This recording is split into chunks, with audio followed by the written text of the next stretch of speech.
Well, it was good to have a little bit of a dry run there. Yes. Lillie, I appreciate you being on Easy Talk. Of course. I'm super excited. Well, I learned that I was saying Lancaster wrong. What was her last name? I don't know because now I feel like I'm saying it wrong. So we're just not. I thought it was Lance. Anyway, forgive me. Soon to be Royer. Soon to be Royer. Yep. Forgive me. And then I was saying Wacko wrong. It's not Wacko or Waco. It's Waco. Mm-hmm. Waka. Anyway, I'm going to. This is the first time I've ever done this. I'm going to tell everybody that we had a 30-minute conversation that was not recorded. So we are very warmed up. Spicy, you wouldn't like it. Yeah, if it seems like we've been talking for a while and we're getting right into the meat and potatoes, it's because we did, and we are. We were having a discussion. I originally thought that this was going to be your pro debut this weekend. You illuminated to me that it was still an amateur one. We started to talk about why and the many facets within that. The nice thing about having that conversation once before is now we can kind of depict the key moments. So for you, one of the reasons why you pursued that amateur portion of kickboxing so rigorously was because you at one point wanted to represent America in the Olympics for kickboxing. Yes. Can you explain to me where that drive comes from?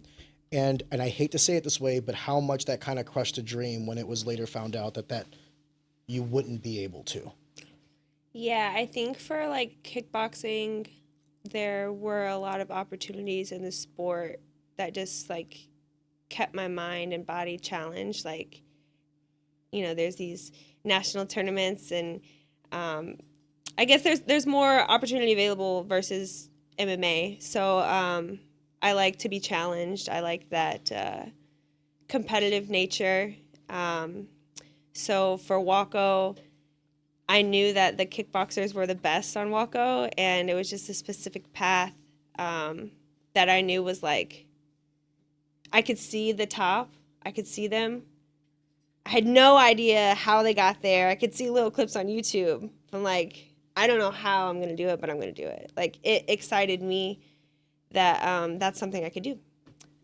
So I think fighting is an individual sport, and for me, it's challenging, and you're in there by yourself. So, like, you want to get better throwing your ones and twos, you can have a coach, but, like, it's up to you to make it better. So I like that push, that challenge, and like, where's the top? For me, it was Waco. Got you.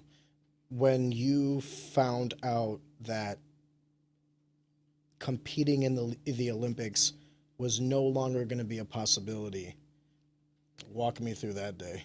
So I think there's kind of two parts to that. So I think we were talking about before was the World Games.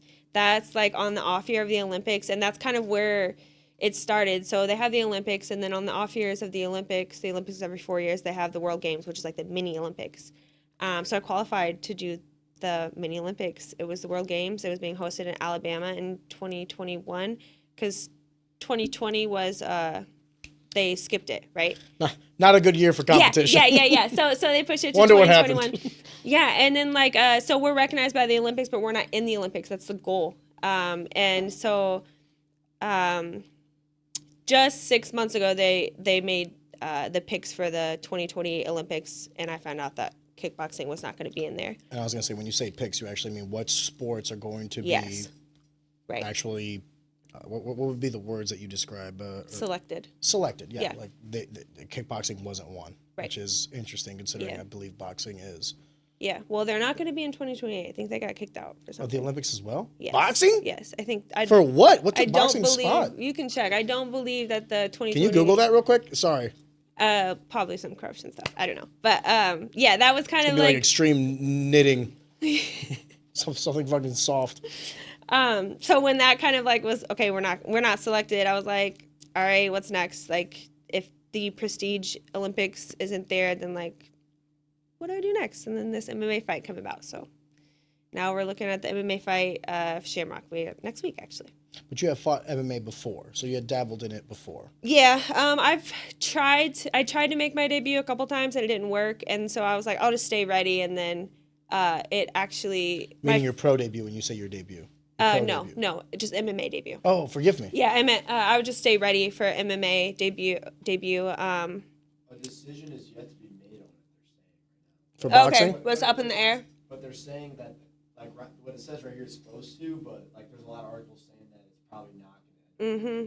Hilarious. How are you not going to have boxing? And well, you know what you're going to do? You're going to see, if they don't do that, you're going to see. Not pick kickboxing. Not just that, but you're going to see an influx of a lot of amateur boxers make that jump to pro then. Because that's the only reason that a lot of these guys stick. I used Vasily Lomachenko as the example before. The reason he was staying as an amateur for so long and had so many fights was because he wanted to represent and win an Olympic medal. And he did. And then he went pro. So, like, if you're not going to have this for the Olympics, like, you're kind of a similar story. It's like you wanted to get to this top tier, this higher echelon of competition, and then it's kind of, I don't want to say robbed, because robbed's not the right word to describe, but the opportunity is no longer available to you, so now you have to pivot. And that fucking sucks for these athletes.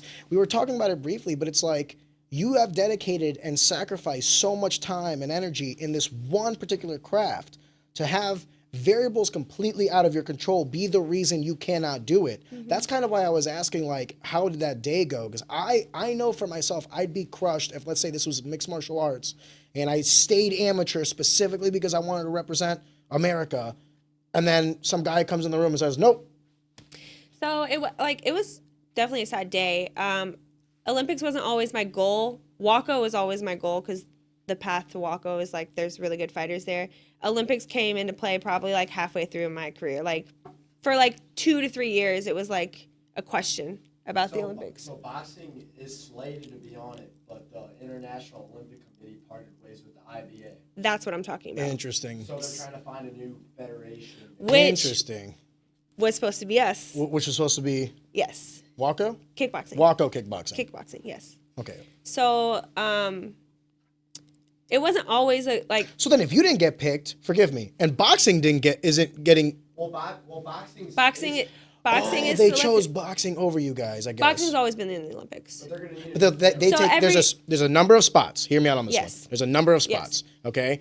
And if for one new one to be added, that means someone else has to be taken The out. Olympic host country picks the sports. So the Olympic Committee. Aren't we doing it in 2028? Yeah, so the United What States- the fuck, America? Just wanted to take a second to pause the action and just tell you guys thank you so much for consuming our content. Easy Talk is a passion project. This podcast is just a bunch of like-minded people coming together to produce some cool stuff and talk to some cool people. One of the things I would very much appreciate is if you could possibly like the video or subscribe to the channel, just because it helps us in the algorithm and ultimately to grow, to get more exposure to everybody, including ourselves, and ultimately just make a better product. Take a second. I'd greatly appreciate it. And on with the show. And that's also like, it's going to be like, it's just. We love head trauma. Yeah. We love football and boxing. That's why like flag football is going to be in it this year. Yeah. Excuse me? Yeah. Flag football is going to be an Olympic sport. Baseball is back because like America gets the picks. But like, kickboxing isn't mainstream. Like, And flag football is? well. Where's flag football on? Football is, ESPN football 19? is. What the fuck are we I don't talking know. about? I guess that's the sport before you do actual tackles. Oh, you got these girls fucking kicking each other in the head, and the people that grab waists are gonna. Anyway, forgive me. I'm sorry. That's interesting that this is like the decision-making process. Forgive me if I question. Yeah. I want to go back to a part of the conversation that we were having. The way you're tackling this sport, a lot of people that get into MMA, their mentality is to basically dabble in everything and learn as much as possible. You were talking to me about your approach and that before you wanted to have a single MMA fight, you wanted to make sure that your kickboxing at the very least was at a level to where you felt like, okay, I can now start to, really pursue the other pieces of mixed martial arts, so like jiu-jitsu, wrestling, I didn't want to be boxing. average. You wanted to be at least above average in kickboxing and then move on to the other martial I arts. wanted to be prestige in kickboxing Prestige, and forgive me. have everything else like okay. Got you. So like average here, but Like this Johanna. was yeah. Okay, so you wanted to have in your mixed hey. martial arts career, you wanted to be a master of one and then a jack of the others. Sure. Got you. Now, there's a lot of people, myself included, that when I started training, I thought to myself, I am already coming in with 4 years of wrestling. Mm-hmm. I would by no means say that I was like, some NCAA All-American national champion because I wasn't. But I thought that, my whole goal for MMA was to like basically jump in the pool and get inundated with as much shit that I could possibly see so that when I got into the cage, nothing would surprise me. So in a lot of ways, we've taken a separate approach I can see the value in yours. Do you see the value in mine, or do you think that I was wrong? No, I think everyone has their own path. I think, like, I don't know, specifically for your career, like, you had an awesome run, right? Like, Then I got old. but, like, you had an awesome run. For me, like, I'm not, that path for me wouldn't have satisfied me. I don't, that's not my path. For me, like, yeah, I wanted to be, I still do. I still want to be the best to prestige. Like, I don't know. Dude, okay, so, by the way, thank you for not throwing me under the bus. I also think that you are correct. I think that there's different strokes for different folks. Yeah, So it's kind of a loaded question. I've seen guys come into the gym with all the skill sets in the world and then shit the bed. Yeah. And I've seen some people that do not look like they will be anything, and now they're in the UFC. Yeah. You know what I mean? So God bless to both. I'm trying to get, man, you are interesting to me. I'm trying to understand, you said that your goals or like the trajectory has been changing specifically 6 months ago. What is the goal as of today? As of today. Today. Just in martial arts, not life or business, martial arts. What's your goal? MMA? Martial arts today is MMA. MMA. Friday, Saturday. Saturday we're fighting. Okay. Yeah. And then after that? See. Mm. We'll see. Do you ever see yourself trying to make a pro run in kickboxing? For sure. Okay. But where? Like, they have one championship. Again, it's like, what do I want to do? Do I want to get a couple fights? No. Do I want to be the best? Yes. In order to be the best, I can't work my job. I have 50 hours a week that I'm at a desk. I do not believe that I can compete with the best. Like, that's what they're doing. Like, that's their job. That's their professional career. Like, don't you want to, at some point in time, make this your job or no? I don't think it can pay me what I expect. Well, I guess it would go back to, like, what you were saying. Maybe it's on air, maybe it's not, about, like, fighting can change in a second. You know, you could lose it all tomorrow. Like, my career is not like that. My career is going to prepare me for retirement, for, like, my life. You know, I have a house, I have a wife, I have a family, I have a lot of bills. Like, I have stuff that I have to do that, like, I can't bet on something that has so many other variables, right? Like, I can bet on myself, and right now, myself is working 50 hours a week. This is the rub with fighting that I think is so controversial to people. So fucking hard. It's like, we all acknowledge that we have to be 100% committed to the sport to get what we want out of it. But it could so easily be the case where we give 100% and still not get what we want, that we start to divest some of that risk in education, in a career. It doesn't have to be a 4-year college. It could be a trade school. Maybe you're a welder, Absolutely. what have you. But in doing so, you're kind of acknowledging and you're making it, like, at least internally known that maybe you don't believe in this as much as you did. Because we use the example of, like, Sean Woodson or Evan Elder as an example as well.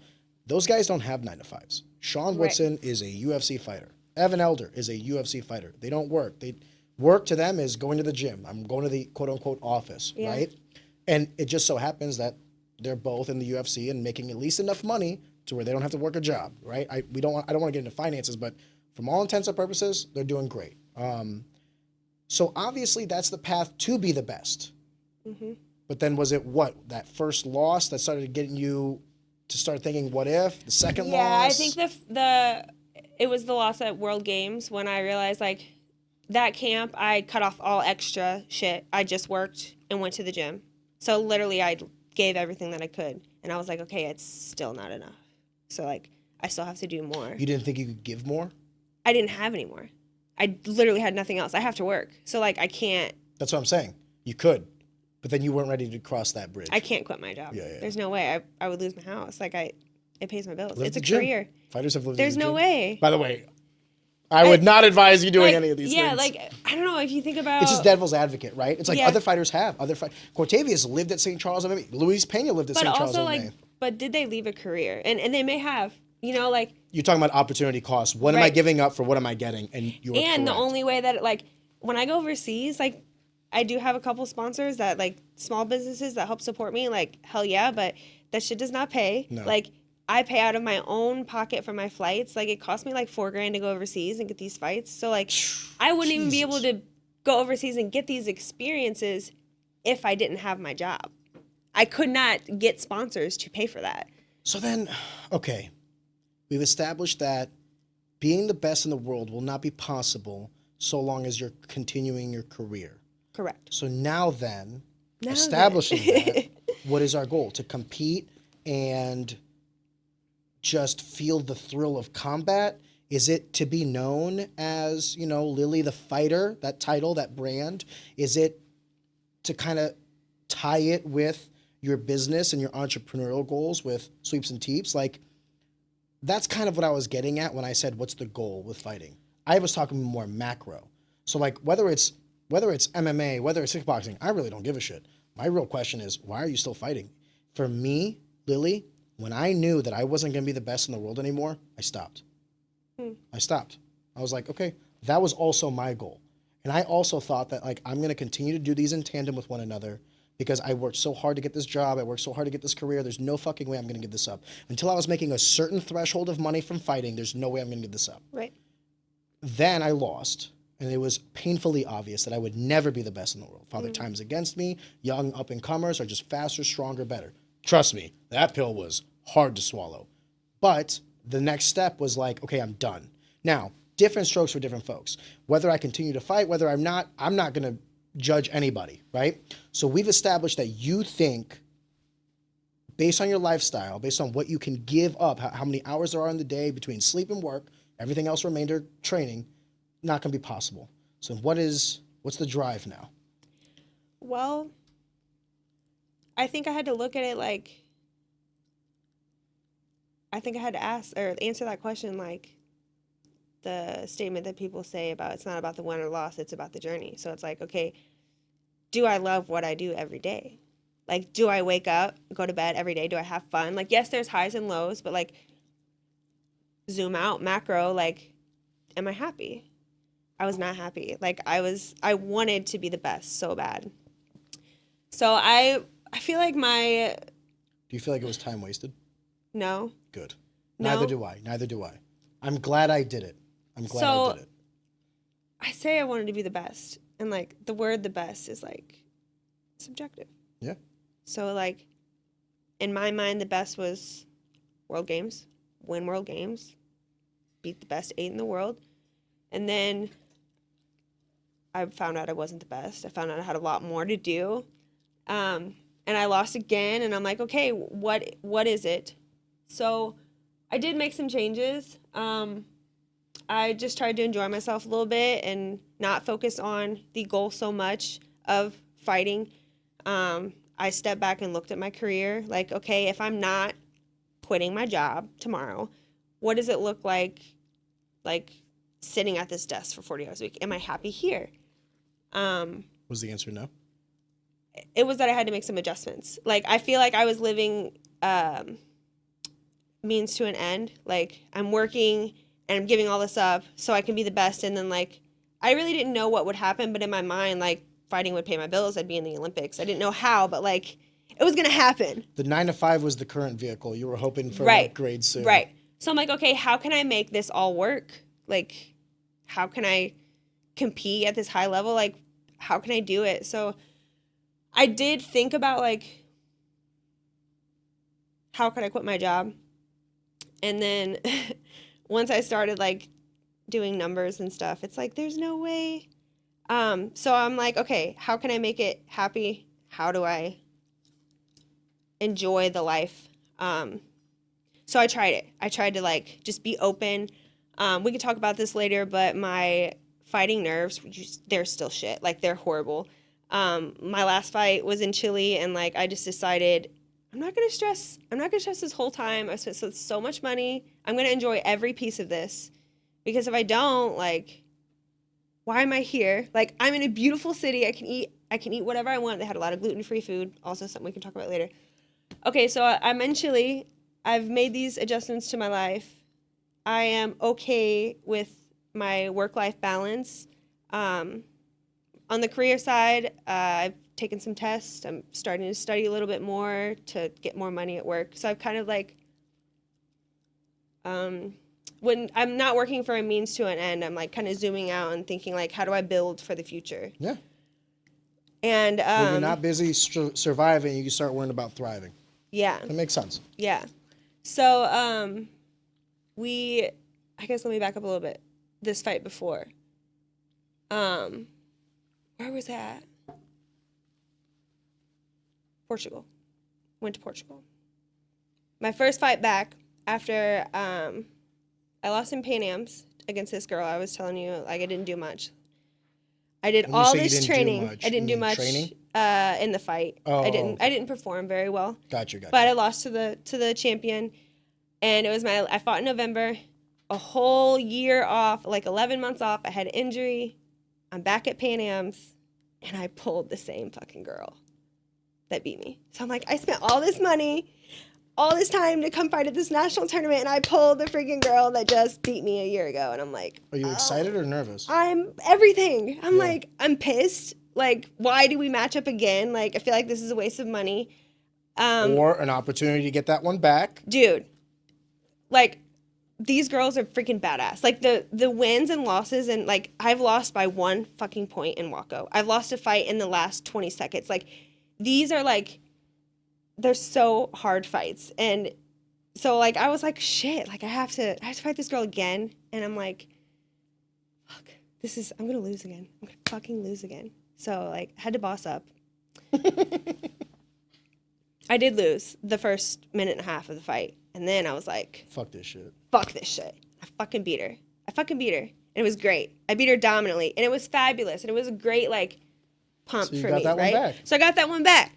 So Can I ask you a question about when you were talking about when you lost by a point, though? I don't mean to interrupt. Mm-hmm. But why would it matter whether you lost by 1 point in the last 20 seconds or got knocked out in the first 10 seconds? Like, a loss is a loss to me. no, like, you get knocked out in the first round, like, okay, maybe if you get caught, but, like, okay, how sweet is the victory? Coming in and knocking someone out, catching them right away, or, like, going 3 hard rounds, going to war, and then being like, I'm paid by the better fight, man. not by the hour. I'm not paid, though. I want a challenge. Like, my mentality was win.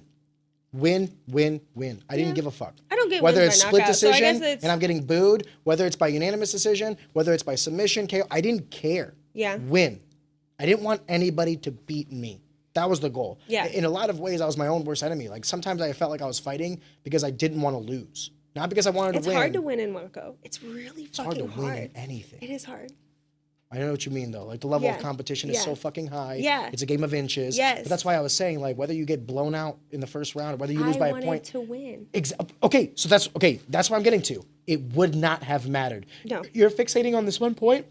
Sorry, you're fixating on this one point, but it wouldn't have mattered. Whether No. you got lost by 20 points No, I guess or my one. point on that was, like, the girls are so good. Like, Yeah. Oh, you're talking about, like, 1 point could be you to know, make it or break it. Yeah, it could That's how have been tight me it or is. her. Yeah, that's how tight it is. Duly so it's noted. like, it's like I thought you were emphasizing the 1 point. I'm like, fuck it. Who no, cares? so 1 or and, 20. and I didn't like, and so I guess the girls that place gold in Waco, like, there's like the best girls, and then there's like a couple of the gold, you know, that win, and they'll rotate, but then there's just a couple outliers, but all these bitches are bad. Like, they're all national champions. They're all the top.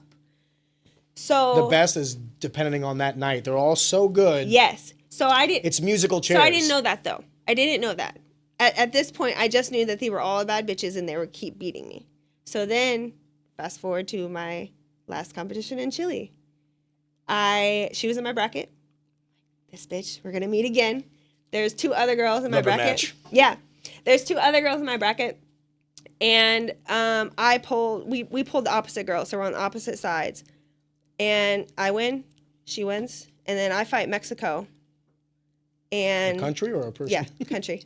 I fight Mexico, and I lost very closely. Like, really could have gone either way. That was also my qualifying spot for World Games in China next year, which I lost. So that was one. You have to win gold to go to China, or you're done. So I lost. I lost my round 2. Then the girl that beat me fought the girl that I beat 6 months ago, and the girl that I beat 6 months ago won. Yeah. So I'm like, the best. The person you I lost was to the best. lost to the girl that you beat. Yes. So if those matchup polls would have been different, the champion might have been different. Well, And or the timeline of things that happened, it wasn't my time, it was her time. And what I could see was that the best doesn't mean a gold medal per se. Like, I was so fixated on, like, I have to be the top in the Olympics and I have to win gold in the Olympics. And it's like, I just beat this girl who just placed number 1. She's the best right now. I beat her last year. Like, so I think that the best is, to me now, is like evolving to be the best that I can be, because the best is subjective. Like, you asked me maybe 6 years ago who's the best, I'd say Joanna, but like, you put her in a fight with Rose, it's like... Well, what is the hardest thing in sports, in all of sports, regardless of combat sports, basketball, football, whatever? The hardest thing in sports, what is it? Is it winning a championship, you think? No, it's the challenge. When you say the challenge, extrapolate, what do you think the challenge? What is the challenge? Like, evolving, getting better. I think it's consistency. You have to be consistent to evolve and get better. You're not going to evolve and get better if you don't have consistency, so... Exactly. Yeah. It's easy to be great one night. It's easy to win one championship. Sure. Why is like MJ the GOAT Yeah. for basketball? Because he did the three-peat not once, but twice. Yeah. It's the consistency Yeah. of victory. So like for me, what you're saying is absolutely true. That's why whenever I think of the best, I always think of it in like time frames. Like who was the best Yes, in their time. in their time. Yes. You know what I mean? Because that's how it is.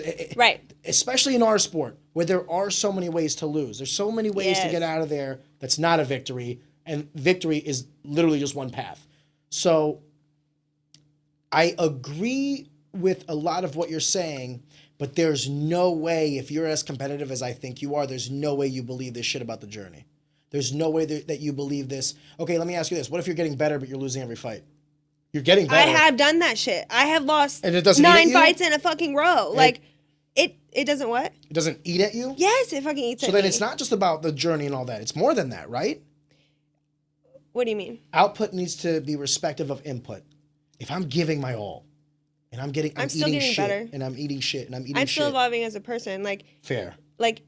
the people that I surround myself with in my martial arts life, and that's kind of where I'm like, where does it come full circle? If I'm at the gym and extra variables. you know, like the extra variables, like I wake up 4 days a week, 6 a.m., 5:30 to go sprint. Do I like the person I'm sprinting next to? Is my coach like, you know, like, do those things make me happy? Yes. So I think that The networking, the friendships, the yes, bonds, everybody and you've that met in between. makes me happy. Like, I have surrounded myself with some really awesome people, and like, I think that I now understand, like, you have to love the journey. Because before I was like, this fucking sucks. Like, the journey is hard, and it's still hard. Don't get me wrong, but now I've started to zoom out and appreciate like on a Saturday, Kane and JP pushed me so hard, and I was like down on myself, like, oh, gotta get up, gotta keep going. I was tired. I had the flu last week. My lungs are heavy. And Liz was like, keep your head up, like, fix your face. This is a privilege.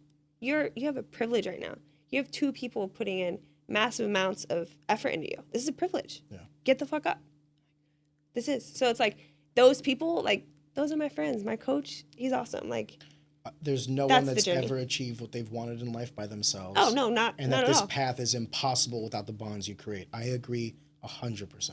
And I also think that, like, that comes with my goals, is like the opportunities and bonds that are going to come. Like, what I want to go pro and be on the top and live in Vegas in a dorm and train at a place and not have my friends, probably wouldn't be happy, you know? Can I tell you something I told Evan Elder? I don't know. I don't think he'll be upset with me telling him this. When he had the conversation about leaving Finney's to go for Sanford MMA, he asked me, he's like, what do you think? And I said, listen, it depends on what you need as a fighter. If you want to Absolutely. get better, if you want that one-on-one, like a JP coming in specifically to work with you, Sanford MMA is not going to give you that. But if you want to see what you're going to be like in terms of testing your mettle with other guys at your age, your size, your speed, you're going to learn a lot about yourself, because everybody in that room is a killer. So it's not about like what's better or worse. It's about what you value. Mm-hmm. And for everybody, how we said previous, like to the approach of MMA, different strokes for different folks. I would say the same thing for this. Some people might be listening to this and be like, dude, I would love to be in a dorm where I'm only focused on fighting and I don't have all this other shit. Cool, bro. Then do that. That works for you. And some people, they're like, you know what? I want to be around love and affection, and I want all the extracurriculars that come with fighting, the bond, the team mentality, the group of like-minded individuals. Nothing wrong with either approaches. It just depends on what you value. So the fact that you knew that, or at the very least you at some point learned that. Fucked around and figured it out. That's maturity. Yeah, thank you. So congratulations to you. Thank you. Because there are people that are in their 40s that don't know that shit. I'm or still figuring reflecting out. on their careers and don't know I'm still figuring out. And it's a day-to-day, thing, but I feel like it's... When you're done fighting, the people that you met will still be there. Oh, yeah, for the sure. people that you met, fighting won't always be there. Yeah, for sure. So, I don't know. I that's why I said on the previous conversation we had where we were talking essentially about both of our realizations of, and this is weird because I'm out of the game, you're still in it, so I don't want to talk as if you're dead or something like that. You're still thriving in this world, and I can't wait to watch you fight this weekend. We're going to be in the crowd. Thank you. But it's one of the things that I came to as a realization, and I said to you, did I feel like I got everything out of this sport that I wanted? No. I gave so much to it, and I didn't hit the highs that I thought I was going to hit. What'd you want to hit? Best in the world. You want to be That's best. what I wanted. UFC? Yeah, champion. That was always my goal. Yeah, UFC champion. No, UFC. Champion UFC. Okay. That was always my goal. Every other thing that I won before is like peanuts to me. I'll give you a prime example. I had amateur belts that I think are hanging up at Wolves Den, and Drew was like, "Hey, do you want these back? Like, it'd be cool to give to your kids or something like that." And I go, "No, I don't care. Funny. I just don't care." To me, I won state medals. None of my belts are at the Wolves Den. They're all on my wall. Oh, really? Opposite. Complete opposite. Complete opposite. For me, it was always the titles. You can't take that away from me. I was the champion of this organization from this time to this time. I was state medalist from this time to this time in wrestling. I can't tell you where my medal is. I can't tell you where. I don't care about the physical representation of any of it. So when I say best in the world, that means the UFC belt, but it's not the belt. It's not the ruby. It's none of that. It's not even the money. It was that for one brief moment in time, I was the best in the world at this one thing. It's not going to happen. And that's why I quit.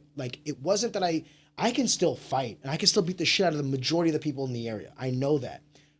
To what end? For what purpose? And this is the conversation I want to have for you. For me, the juice was no longer worth the squeeze. Mm-hmm. I had a kid, I have a wife, I have other things. You also have other things, yet you're making the decision to still pursue this. So in a lot of ways, you're better than me. Because for me, it was done, I'm out, on to the next. But to you, you're okay, goal shifted. Yeah. Path still the same. And that's admirable. But I also want to get to how you came to that conclusion. Why didn't you stop? Why didn't you just pursue the whole career? Why don't you just pursue sweeps and teeps? Why isn't it why are you still having this many irons in the fire? What is it that's driving you, the goal? And I know that it's constantly moving, and that's why I asked you that question of what is it today? And you're MMA, we'll see afterwards. And I think that's a fascinating way to do it because I'm the complete opposite. I'm 10 years, 15 years. I know exactly where I'm going to be. So I think that it's the MMA path is a little unknown for Waco. Specifically, I know the specific path. World Games is happening in China this year, which is, I competed in World Games in 2021. So this is the follow-up. This is the second time. I knew last year in January that I had to win nationals. I had to go to Pan Am's and win gold. That's a whole year of a fight camp just to qualify in November to go to China in August. So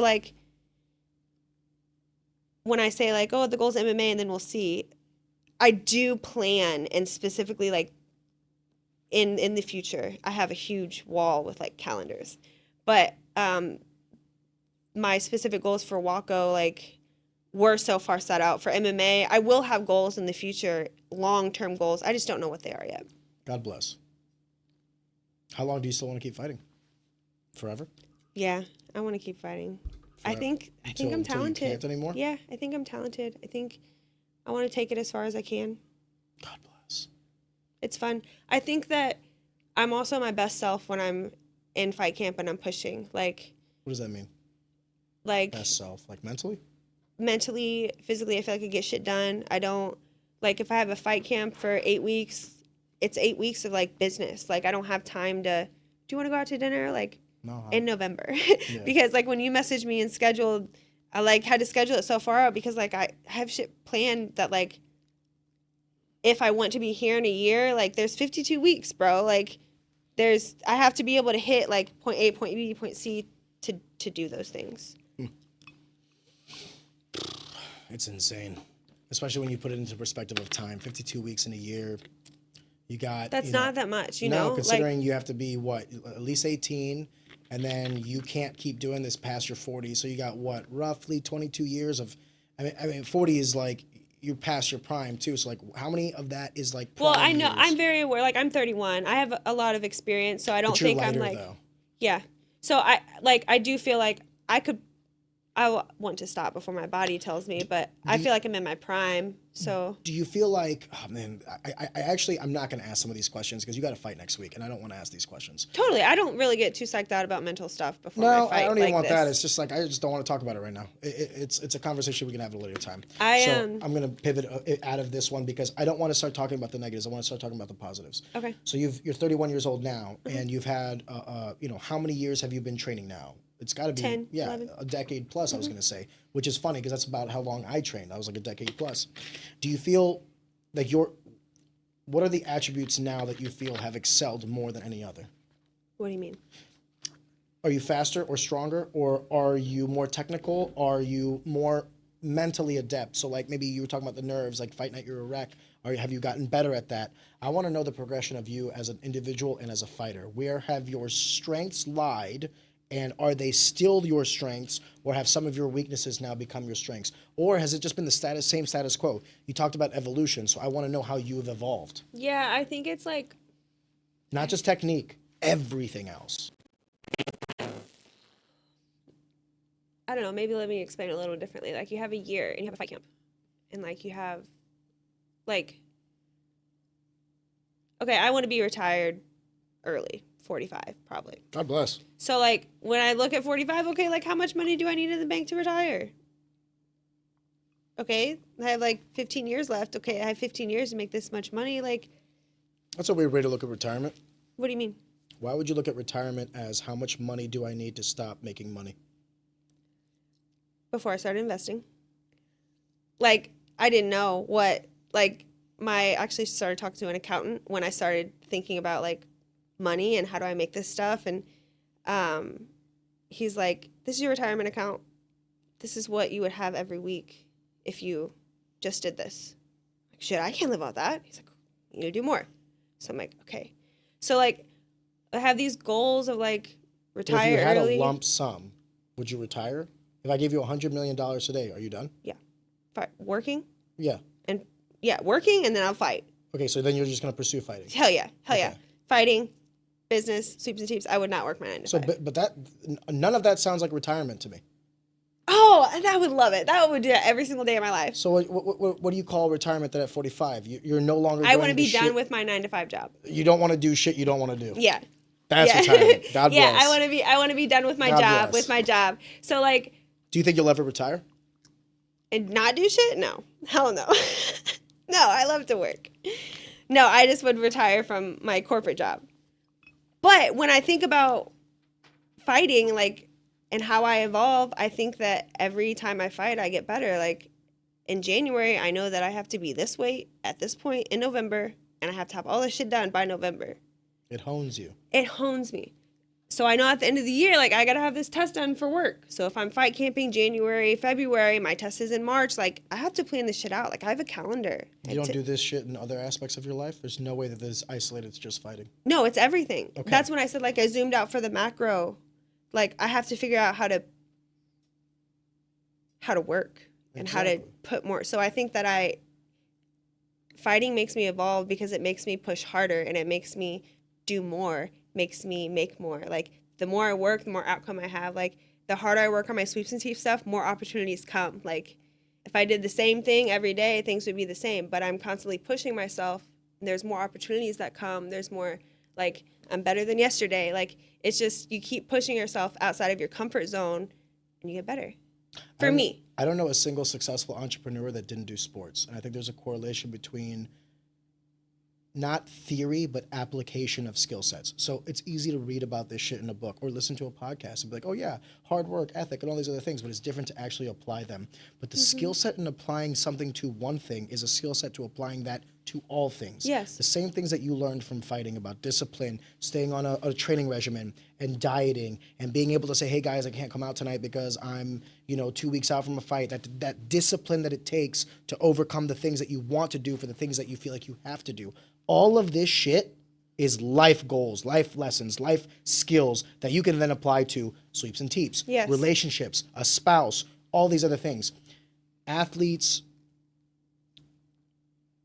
in my opinion, if they have the emotional intelligence, seem to be the most prepared for everything that life can throw at them because they've learned so much how to eat shit for so long that now eating shit is just a normal Monday. Yeah. That the days that you don't eat shit are now the pleasant ones.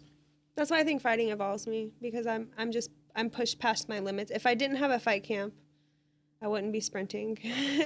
I'd be, maybe I would just wake up on time. Like, I don't believe that. You'd be working on something else. Maybe not sprinting, but you'd be doing something else. Okay, so here's another thing about me physically. I do feel my best self mentally and physically when I'm in fight camp, when I'm training hard. I have celiac disease, so it's an autoimmune disease. I can't eat gluten. I'm allergic to it. They say it's an allergy. Celiac. I thought you said celiac disease. I'm like, Celiac. you can't tell jokes? No, that's so funny. I'm sorry. No, so they say it's a gluten allergy because it's more easy for people to understand, like, the reaction, but it's... So if you eat gluten, what happens? So it's actually like, I got really sick in my fight career. I've been to, like, I think it was like 2 doctors, 3 doctors. I was like 112 pounds, sick, also quit fighting. But I got diagnosed about 6 years ago, so now I live a gluten-free diet. So you didn't know this wasn't a birth thing? I had no idea. Did they tell you how you got it? It just happened? It just happened. I think it's maybe genetic. I'm not sure, but it's actually, no, it's not genetic, because the reason it is because my body, it's wheat, the protein in wheat. My body thinks it's like a poison, and it's because of the way that we manufacture in America, because I can go to Italy and eat pizza.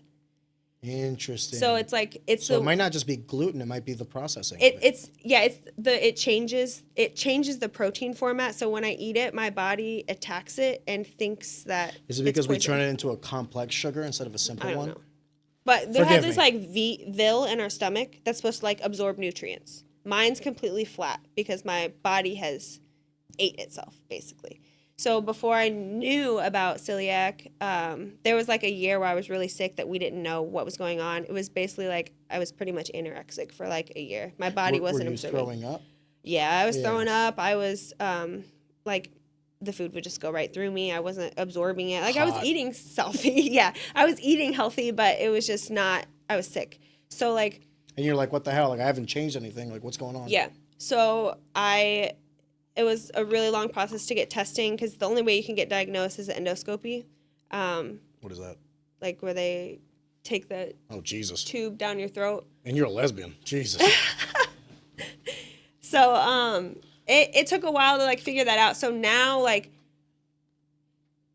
when I'm physically eating at a surplus, when I'm sprinting, when I'm sweating, when I'm outputting, my physical body feels better. I can take a week off and sit on the couch and still eat healthy, and like I don't feel very good. So I don't think that's tied to celiac in any way. I think it's just tied to a healthy lifestyle. Yeah. But my celiac has forced me to live a healthy lifestyle. Even outside of much, camp. Yes. So Yes. much that it's like I feel my best physically, mentally when I'm on the shit, when I'm in the gym, when I'm pushing hard, when I'm giving everything, when I'm pushing. Can I say something, and you might resonate with this or you might not? I'm curious actually, because I've had a handful of entrepreneurs, but not one that's still competing. I would have said the exact same thing. However, when I stopped fighting, it allowed me the free time to start pursuing some of the other things that I was working on. And then that same competitive spirit that I had with fighting, I now kind of exert myself in other aspects of life, but it still causes me to keep up with my discipline. So like I haven't really let myself go. Like even though I'm not training hardly ever, I'm not, out of shape or anything like that. I can still coach the kids. I can still do a bunch of stuff. But I find that if I'm not working on something, if I'm not busy, if I don't have a goal or something that I see progression in, whether it be physical or external, I am not okay. Yeah. I You don't wanna know. work. Yeah, I don't know. That's why I asked you the question about retirement, because like between you and I used to look at retirement as like I need to hit this number and then I don't got to do shit anymore and I could just live off that number. And then I was like, that sounds awful. Yeah. Because what would I do? Like, where would I go? How would I, you know what I mean? And then I also, it's like a morbidness to that. Like, okay, 20 mil. I got to make this 20 mil last until the day I die. Like, I don't want to have a mil on the day that I die because that's wasted effort. But what if I'm like, what if I get to like 80 and I'm like, oh shit, we're running low on funds, you know? So I always thought to myself, okay, the nature of retirement changes. But then I thought, okay, leave money out of it. Why do I want to retire? So you can do what you want to do. Do what I want to do. Yeah. Well, why don't I just make money doing the things I want to do? And then I never have to retire. Why am I thinking about it as like stopping something? Why don't I just do shit that I never want to stop doing? Is that crazy? No, Okay. that's kind of where I'm at now. Like I'm trying to figure out like what makes me happy and what I would do every single day for the rest I of my life. don't want to retire. Now I just want to do shit that I want to do. Yeah, you want to love working and Yeah, and then hopefully it makes me money. Yeah. As long as it makes me enough money, I'm happy. Same. So, all right, I'm not crazy. Or at the very least, we both are. We are both crazy, absolutely. You have to be a little crazy. May I have another water, please? Yeah. Tony, do you mind? I'm sorry. You have a fight this weekend that I was so certain was pro, but after having a conversation with you, a lengthy one now, I realize why it's still amateur.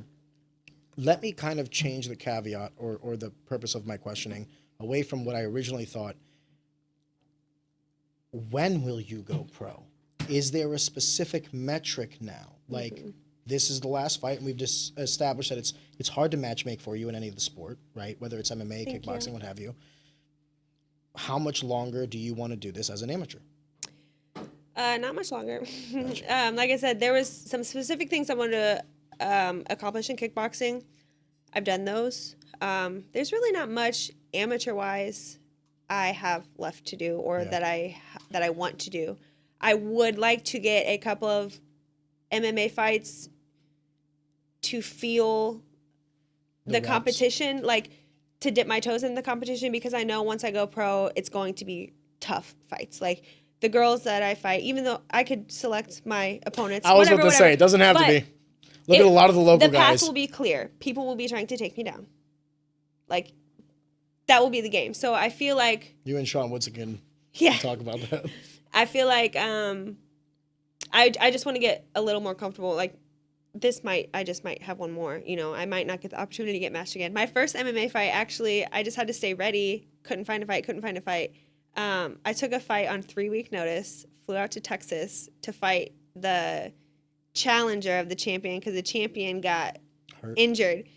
So Fought like a freaking badass. No, because this is the craziest amateur fight ever. It was, they offered me 5 rounds and I was like, no. Well, You're not paying me. No. Well, that, and it was my first MMA fight. It didn't. Oh my gosh! You're 0-0 in MMA. Yes. You want to do a 5-rounder? She's 6-0. And you're like, no, Yeah, I don't. Well, Mop obviously said no. Like for your first one, like let's. So then also like you can throw elbows and knees to the head. So I was like, no, fuck yeah, yes you can. Yes. Not if you're a fucking amateur. In Texas, yes you can. Yeah, but you gotta start paying for that shit, dude. Look, that's how you get lacerations and stuff. Look, I was like, hell yeah, let's go. That was like the toughest. Craziest. You're a better person than I, but if you're going to start cutting me, you got to start paying me. She didn't cut me. I was fine. I don't have hair to flip, but if I did. But yeah, so I just want to get like a little experience in MMA. How'd it go? It was great. It was so fun. Everything was much more slow than kickboxing. I was like talking to Mop in the fight. I was like, how much time do I have left? I saw the clip. Yeah. I felt that was cute, by the way. It was fun. It was great. I had the crowd going hype, really trying to get the crowd up. And she took me down in the second, I think, and got me in a crazy like knee bar thing that I really didn't know how to get out of. I also talked to Mop during that. I was like, what do I do? Walk me through this. Walk me through in real time. The commentator was like, she doesn't know what to do. She's talking to her coach. Throws you a phone. It's a YouTube, like how to get out of knee bar. All right. I don't know how I got out of it, but I did. And then round 3, she took me down again. I think I won round 1 and 2. Maybe round 2 was questionable. Definitely won round 1. And then round 3, I was winning, and then she took me down in the last, maybe halfway through. And man, that was crazy because I didn't. Such a weird experience in MMA. I guess a couple things. We're kind of going off track, but this is a whole different world that I just experienced my first MMA debut. She's a purple belt, phenom wrestler. So in MMA at the Wolves Den, my training typically it's like dog wrestling, like they're punching you. It's MMA sparring.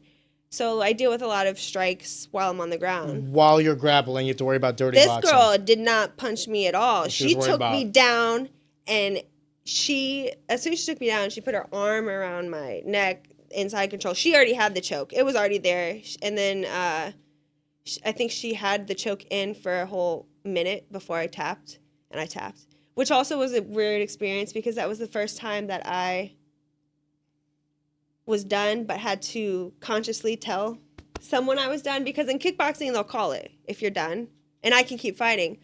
And in the gym I've been submitted, but it's my friends and I tap, and in competition I've never been submitted, like in jiu-jitsu competition, like official on the mats. I've lost, but I've never been submitted. So it was a weird thing to be like, you have to give up.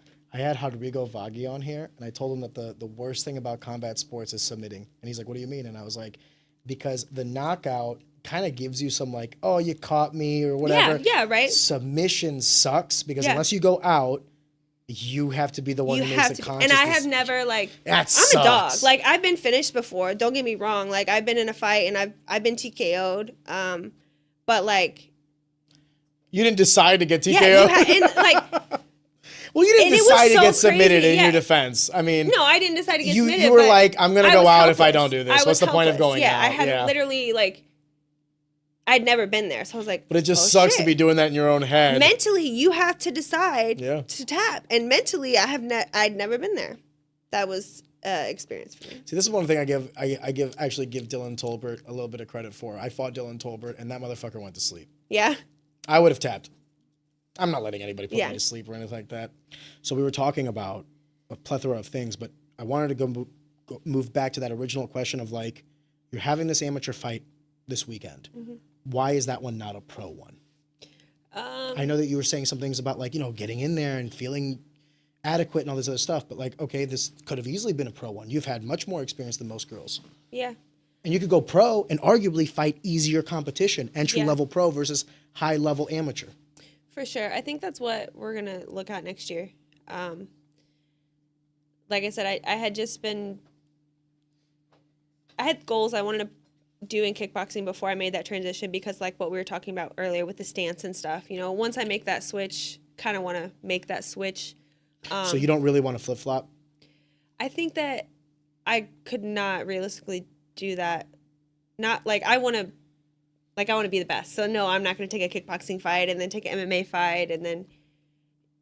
No, I don't want to bounce around and casually. You want to commit. Fight. I want to commit. I want to have a career in, and I guess to your point of the MMA pro debut, like I want to have a career, and I think that in MMA, your career can go or be gone very quickly. So I think that it would just be a matter of like factors. We were kind of shitting on the pay for fighters, but let's call a spade a spade. If you're an up and coming fighter, unless you're a high level boxer, the money's in MMA. Yeah, but not for a while though. Like I'm not gonna make any. Duly noted, but I mean the money's not there for other combat sports forever. Right. You feel so me? It's like, when I think about fighting or being pro, kickboxing or MMA, it's like I realistically know that will not likely pay my bills unless I blow up, And I think I'm just realistic about that. So the pro fights that I take, I think will just kind of have to be like the right opportunities, I guess. It's also harder for women. I hate to say it that way, but there's just less of you that come out to the sport. I mean, I think about Invicta. Invicta was like prestige when I first started. The women weren't even in the UFC, and I was like, oh, I'm going to be Invicta champion, like obviously. And then before UFC, or no, it was like right when the UFC started taking the girls. The UFC basically stole Invicta's top 15 for like 3 weight classes. And Invicta's still around, but it's the LFA for girls. Yeah, but the level of competition is like it's way down now because all the girls. So then I'm like, But I would still say that LFA as a brand has some of the better competition. oh, probably. Does that Yeah, make yeah, sense? yeah. So even the girls, are they as high level as they used to be? No, because those girls are now in the UFC. Yes. Still high level Right. comparatively. Yes. So if you're fighting on LFA, big stage. Right. So I don't know, like, do I want a pro career and to be like, to just fight on Invicta? Like, I don't know, maybe. No, you don't. Like, it would just have to be like the right opportunity. Like, Why not UFC? I think the cards would have to be played right. I think that I would probably have to be like 5-6-0 to get called into the UFC as a pro. Can I offer you something I'm sure was said behind closed doors? Huh. Your look is good for it as well. Because a part of it is like skill set, a part of it is winning, but a part of it is also marketability. Yeah, and I'm trying to brand myself to So where. maybe not 5-6, maybe like 3 or 4-0. But even 3 and 4-0, like, how do I get those fights? Fair. That's gonna take time, and You can knock them out in a year. 3 fights. maybe. But like to get that call, like it's gonna. That's gonna be the one that's hardest. You're gonna have to call some favors now because it's a different game. Yes. Now I'm not lying to you when I say, have you talked to like Iridium? I have not. No, I haven't started digging into like You the should- MMA. Like it's just been like 6 months since I've You decided. have a fight this weekend. This weekend is all that matters. Right. On Sunday, call Sean, get in touch with someone from Iridium, and if your goal is pro MMA, boom. Because from what I've been able to deduce, from what I've been able to gather, it's Iridium now is the fastest way there. I do. And you have such an extensive career in martial arts. There's no reason they won't take you. You're marketable, you're skilled, disciplined. You have all the factors. It's a perfect fit. It's not like they're doing you a favor. You're both doing each other favors. But take a page from my book. I wish I would have known this when I was a little younger. Beating everybody around you doesn't mean you're going to get the recognition. Right. So right. make sure that the fights you're having mean the most. And that's what I think like will have to come into play with like me being pro, me going pro. I think that I need to take fights with the right people, with the right management, because my career could go one way or the other Depending very on quickly. it. Yes. And I think that I have one shot to do it. So I want to make sure that I do it right. Yeah, but I wouldn't. When you say one shot, can you extrapolate? Like, what do you mean if you lose one time? No, not one time. I don't know how to explain it. Like,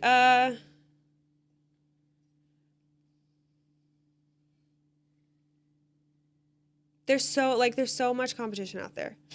There's just so much. So it's like there's all these girls. Like you have to be good, you have to be great, you have to have a great team, you have to be marketable, and the fight gods have to play in your favor, and the judges also, unless you get a knockout. So like, okay, Well, there's a lot more ways to finish a fight in MMA than knockout. This is true. You feel me? But say like, Are you expanding your horizons in terms of skill set with the same fervor that you did for kickboxing? what do you mean? Are you taking jiu-jitsu and wrestling and boxing and all this other shit as serious as you did kickboxing? Now, yes. Okay.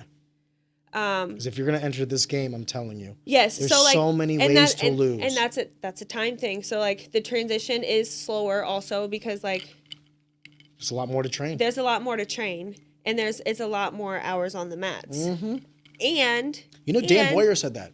He What? said he can't do MMA because like he doesn't have the time. Yeah, He's like, it's right now I can time. train 2-3 hours of kickboxing. I don't have 2 or 3 more hours for jiu-jitsu. So I have to and be all able this to other have stuff. that time, and like I have to do that time, and compete at a high level. It's like, there's a lot of factors. So I just want to make sure that I am happy with where I'm at, and that I make the right decisions that won't set me back.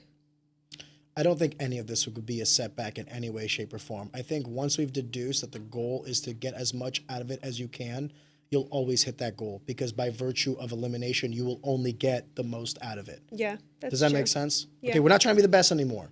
So like I do want to be the best. maybe the most you get But out the of this best sport is- is the best. Yeah. Does that make sense? Yeah. So like maybe you can be the best, but it's not chasing being the best. If that becomes what it becomes, Right. great. Right, But now yes. I'm just trying to get the most out of this. This was a thing that I had a problem. I still have a problem with this today because I'm 32. This is my athletic prime. Mm-hmm. How long would it take me to get back in shape? 6 weeks, 2 months. I'm not out of shape now. Yeah. I could still do it. What do I tell myself? For what purpose? My goal in that hasn't changed. If it's not to be the best in the world, what am I doing it for? I think That's why I said you were better than me. Because you've been able to mature out of that and still love the sport and compete in it. I have not been able to do that. That's why I said that. I also think I love other aspects of the sport than just the sport itself. I do too. But I don't love those aspects more than... I got the most enjoyment out of fighting. I love the people that I've met. I love all the bonds that I've created, everything. I would trade all of them in a heartbeat for a fight. Mm. Does that make sense? Mm-hmm. To me, for me, this is just for me. To me, there was no other feeling than being in there. And the only reason I was in there was to be the best. So if I'm not going to be the best, why am I in there? I think for me, Waco has gave me like such a... It's matured me so much. I've been able to go overseas. Excuse me. Yeah, you've seen a lot of cultures, a lot of different people. I mean, you've seen the world. I've seen the world through martial arts. And like all my trips, there's so, like, I have so many stories I can tell you. I will tell you. Well, you know how many fighters don't have those stories? Yeah. 99% And it's like, of us? And like those things make me a better person. So it's like, I love the sport. If I didn't fight, like, I do love the fight part. I love what you love, but I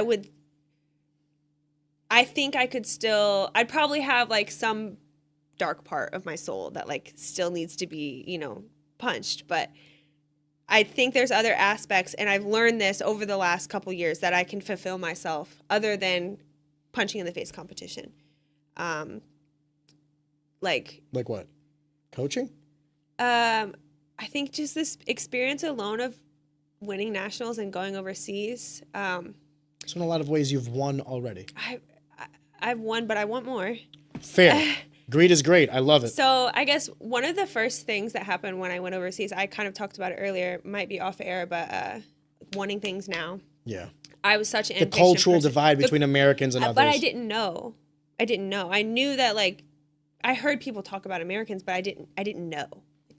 So I went overseas, and one of the things about fighting is in Waco is your whole team weighs in when they check into the country. So I got to my hotel on weight. I'm 114.6 pounds. I have all my luggage. I want to check into my hotel. Weigh-ins aren't until 5. It's noon.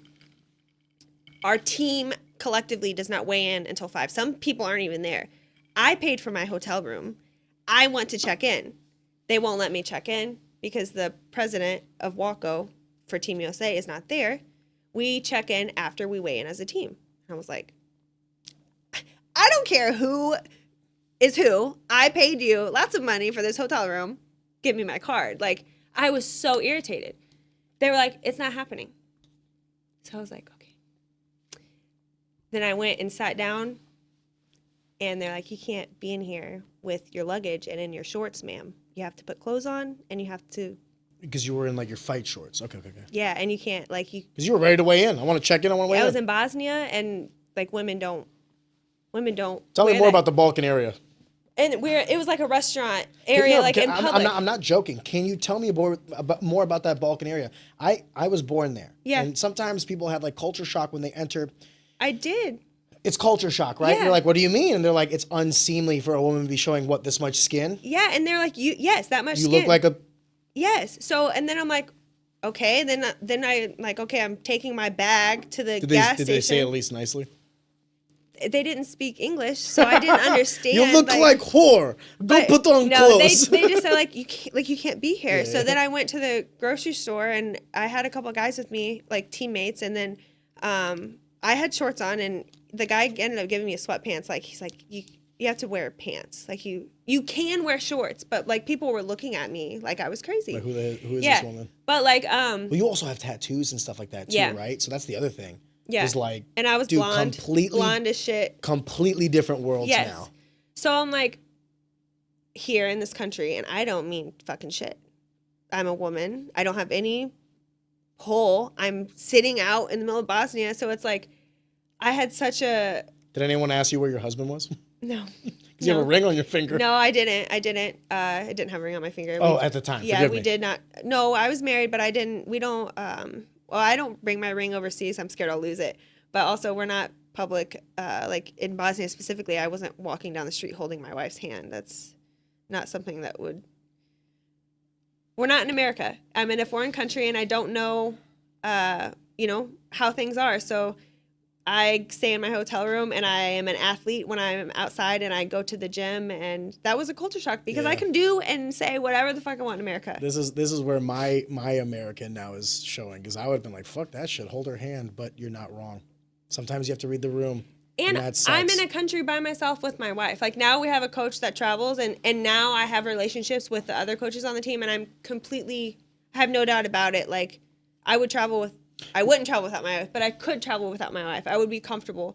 But at that point, it was our first time overseas, 2 gay women, and that was a big like culture shocks. But like that made me so much of a better person. Like, did you appreciate America more? Oh my God, yes, and like.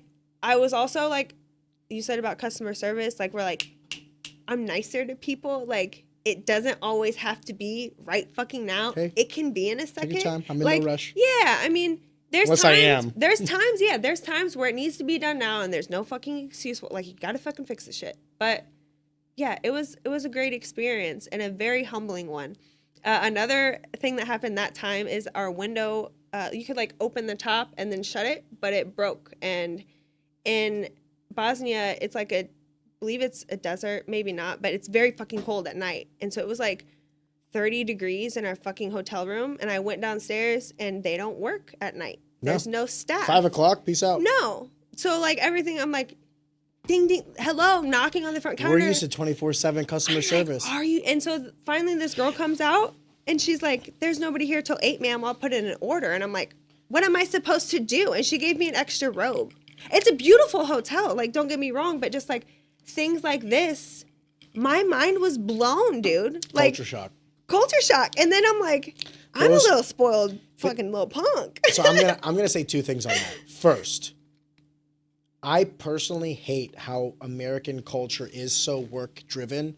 Like, in a lot of ways, we live to work and we don't work to live. However, there is no shock to me why America is the #1 country in the world. Yeah. When I see something like that. Because we fucking work. Because we are exceptional in our work ethic as well. When we went to Italy. Italy that's closes, a culture shock. They close for lunch. For like 3 hours for in the lunch, afternoon. in case you want to take a nap. And you want anything in the stores? Tough shit. Yeah. Nothing's open. Here's the thing though, right? You can't even get a burger. Pros and cons to everything, and you can see the pros to it. You're like, oh my God, this is amazing. Like the quality of life of some of these people are amazing and all this other stuff. I'm going to slightly caveat though. The reason why we cannot have cultures like that is because the responsibility of America is so much greater. Yes, I was. Italy can do all this dumb shit. Yeah. Because we're their big brother. Yeah. And the little brother can get away with stupid shit because big brother will protect them. I also think they probably value things differently. They value. You can value whatever the fuck you want to value. At the end of the day, it's about reality. And when you don't have to pay for the most up-to-date military, when you don't have some of these expenses that we do because we encompass you, then you can start worrying about the shit. When you don't have to worry about surviving, what can you start doing? Yeah. Thriving. Yeah. Well, we want to have a 3-hour lunch. Cool, so do we, but we can't. So do we, but we can't. I don't want a 40-hour work week, do you? No, I would. Actually, I do. I would take a 40-hour work week right now because right now I work 50. You would, I will take 40. Sorry. I guess what I'm trying to say is like some of it is culture. You are correct, but what is culture derived from? Lifestyle. So does lifestyle depict culture or does culture depict lifestyle? I think it's symbiotic. Yeah. Your lifestyle will inherit, like your culture will rub off on your lifestyle. So like if you're more laissez-faire, your culture's more like, oh, whatever, let's all slow it down. Well, obviously your lifestyle will be more slowed down. But if then reality hits and now you have to pick up the fucking pace, guess what's going to change? Yeah. Your culture. Because look what happened to America. If America is a petri dish of cultures and then this is what we've decided, what does that tell you? This is the most successful way to live a life in terms of the grand, the macro, and all this other stuff. Now, I'm not saying for the individual it might be better, but for a nation it is. I can see that. So while I hate that the whole pick it up and get it up. I also love the fact that I can get a taco at Taco Bell at 1 a.m. Yep. I also love that if I have a problem with my hotel and it's too fucking cold, I don't even have to go downstairs. I call the phone. Yeah, and the guy will come up to your door. Pros and cons. Yeah. But that means if my boss calls me at midnight, guess who has to pick up the phone?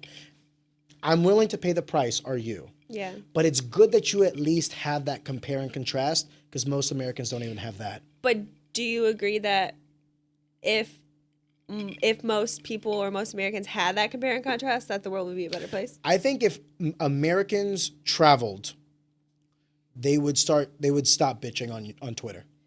If Americans traveled, they'd stop bitching on Twitter. Like, it's... I agree with that. And even regardless of your political leanings, it has nothing to do with that. Yeah. It has to do with you're gay, I'm straight. Yet when I said, like, did you appreciate America? You're like, fuck yeah, I appreciate America too. For different reasons, but we still benefit for the culture that we have. We might be 24/7, go, go, go. Yeah, I don't want to live anywhere But you can hold else. hands with your wife walking down the street. Yeah. Pretty nice, right? Something you didn't think that was like this big deal. But for different folks, different strokes. Like people in Italy that take breaks every day, or grandma that's cooking for her kids every day, she might not want any of that. She might be happy just there. Here's the difference. You can always do more than what is expected. No one will fault you for that. But you can never do less. Yeah. Because people will fault you for that. If you're in America and you don't want to work 40 hours a week, you'll be like, oh, part-timer? What the fuck? You know what I mean? Like, how much money do you want to make? There's a detriment to that. But if you go to Italy and you want to work 40 weeks, no one's going to stop you. 40 hours a week. No one's going to stop you. If you want to work during your lunch, if you want to do that extra mile, who's going to stop you? Yeah. No one's going to stop you from working. So to that point, I would say, if you want to exceed expectations, there's no one that can stop you. But if you want to recede from them, you will face backlash, rightfully so. This is the metric we've all agreed on. You want to be able to have the freedoms and liberties that you have. The rest of the world doesn't. So you better make sure you're number one so that you can. Yep.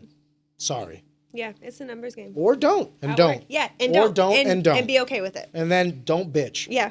That's what and by the way, I want to make sure I say something, because I think this is a very great conversation, but I don't want to belittle the causes some might have.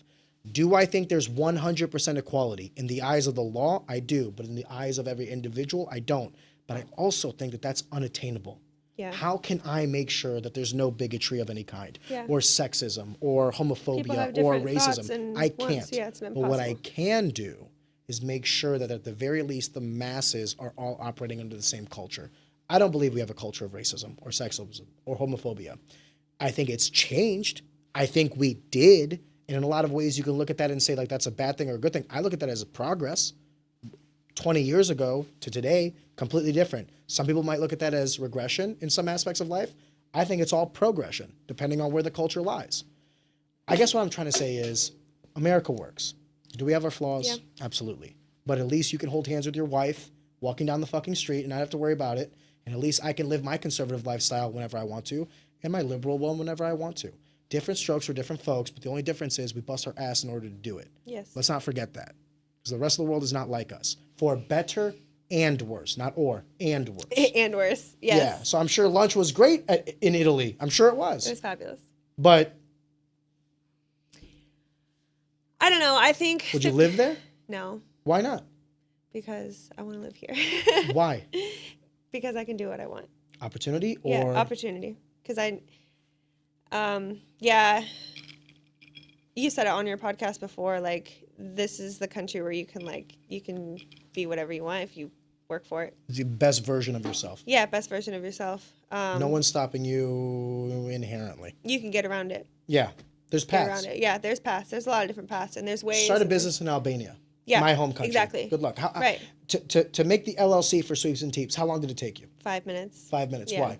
Because I just Online, Google and here put you it go. in. Yeah. Guess what it takes in Albania? Probably something crazy. A little bit of, a little bit of oil in the gears here, and a little money under the table there, and I want to have this legal entity, and okay, cool. I greased all the right wheels. All right, now I have it. Yeah. And that sucks. That sucks. It's not like we don't have that here. We still do. Bureaucracy is bureaucracy. Yeah. But I agree with you. It's the opportunity. Yeah. That's why my parents came. They didn't come here for lavish lifestyles or any of that shit. They came just for the opportunity for more. They could have failed. Luckily for them, they didn't. Forgive me. This is your story, not Oh, mine. no, you're good. Forgive me. We kind of went on a little bit of a derail there. I want to ask you about your fight coming up. Okay. Not necessarily the macro, but now the micro, the weeds. Okay. You're 1 week out from a fight. Mm-hmm. Obviously, you're feeling confident because you're doing a podcast. Yeah. The opponent, the matchup, the venue. You've traveled the world to fight, and now you're going to be fighting in your own backyard. Mm-hmm. What pros and cons does that give you? Oh, this is a loaded question. I know it's both, right? So this is good. I feel like, so for Waco, my fights are all overseas. They are not pay-per-view. They are streamed for free on YouTube on a little camera. And basically you can see that I'm in red or blue. Yeah. It's really hard to even see kind of like the strikes. Also, we're like super fast. It's free for a reason. Yeah, so like there's no like it's a people can't really watch my fights. And then also Jordan Dowdy made a comment to me that always stuck with me about my fans. He's like, I love to watch, you know, I love to support you. I love to watch your fights, but it's really hard when you lose and I don't know why. Yeah. Because it's so close or they don't understand. And he's like... And they're not educating the fans. There's no commentary. Well, and that all of those points are very strong. And, like, it's so close. And it's, like... They don't have a scoreboard. They do have a scoreboard, and it's live. So I can see the whole time. I know the whole time. But is it on the pay-per-view? Yes. Oh, But it's hard to read. It's hard to read. Okay, You have to understand, and sometimes it's maybe not in focus. Why is this number only going up when she's hitting her? Yes, and it's hard, and he said it's also like it's hard to see you work so hard and do so much and still lose. It's like if you were in MMA, you'd fucking wreck these girls. You know, you train so hard to fight for a fight that's so hard to win. Like you can lose off Saying the quiet part out loud. If you were to switch to MMA, it'd be easier. Yes. And so I think that this is good for my fans to like see. I think the only time I fought locally, I was on Chad's card about 3 years ago. So like for 6 years, I haven't. Sorry, Chad Mueller. Yeah, stand up fight series. Yeah, yes. I'm his champion. I fought 5 rounds and it was great. Like everyone was there. So I think this is really good for the fans and for the city to like be able to see me fight because they haven't been able to see me fight. But how does that feel for you now, having a crowd that's friendly versus like, you know, they're only watching from afar? Like now you have the crowd there. Do you There's get pressure. More nervous? You're selling tickets. People are there now specifically for you. Yeah, that's pressure. It is pressure. My fight nerves are crazy. I've really worked on them mentally. And physically, I used to throw up like walking out. Good. It's been crazy. I actually am a little nervous fighting out of Maristar because you can smoke there, and I have like. No, you can't. You can't? Nope. You can't? Okay, good. I'm glad. You're talking about in the place. In the casino. In the casino, yeah, but you're not fighting in the casino. But I make the walk, and my senses, and my body, and my nerves. You're gonna smell it all the way up there. I am going to smell it. And I am going to fucking throw up as I walk out. Possible. And I did. Possible. I did when I fought there last time. My senses are so acute in fight week. In fight day. I remember fighting at this place in Chicago, and they had this taco truck, basically like a taco truck, but it was inside. And everyone was like, I could smell who had jalapenos and who had red peppers. I'm glad because when I was telling you about water, I thought I was crazy. But like I am, she's in weight cut week, and she brought an Aquafina, and I was like, no. You could taste the difference. Yeah, because when I cut weight, and I remember like I told you this off the record, but I'll say it on the record. Those last 5-10 pounds, I could tell the difference between, this is how bougie I am, the difference between Evian and Fiji and like Dasani or Aquafina, or there's I think Purina Life. Forgive me, Google this, please. There's a bottled water company, and I think this should be illegal, where their water source is literally the tap water of, I believe, Michigan or Wisconsin. So, like, it's a water bottle company. What's the brand? You don't know I think Purina Life, I think. But just Google, like, water bottles, public water source. There is a water bottle company that literally gets their water from the tap. Not like a spring, not like some sort of whatever, not through osmosis like smart water. So it's like basically just like, hey, we turned on the faucet, we bottled the shit, we shipped it out to you, you paid for it, dummy. Congrats to Michigan or Wisconsin, you know. Kirkland does. Kirkland? So like a couple brands actually popped up. Yeah, more than one. Go figure. I'm trying to make more money on Kirkland? that profit. Life Water? Nestle Pure Life. Nestle Pure Life, okay. And then Aquafina's on here too. Oh, wow, Aquafina gets it from the fucking sewer. It says Life Water is sourced from multiple reservoirs. Okay, which one was Purina? Purina, please. Nestle Purina. That's the one that's like Michigan. It says, here's the problem I hate. It says like on the little thing, from the public water source of. And I'm like, oh, so it's tap water. What the fuck? That should be illegal. It's say tap water. Like, Yeah. Anyway, forgive me. You're talking about Senses. smelling the smoke. Different I smells, could taste the difference in water, so I feel you. Yeah, so I've worked really hard on my physical nerves, and I've done better, mentally, good. I think that Have you ever thought of them as a positive and not a negative? what? The nerves. Oh, I thought about them in every possible way you could possibly think of. I've worked with a hypnotist. I've worked with mental coaches. Are you trying to get rid of it?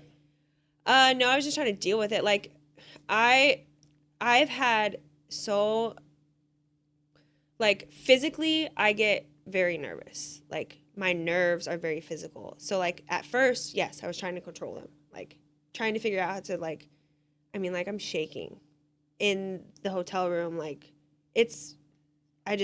my body What are is you so thinking? physical. You're so worried about what, losing? No, my body knows it's going to war. Like, it's a scary thing to step in there. You Like, think so?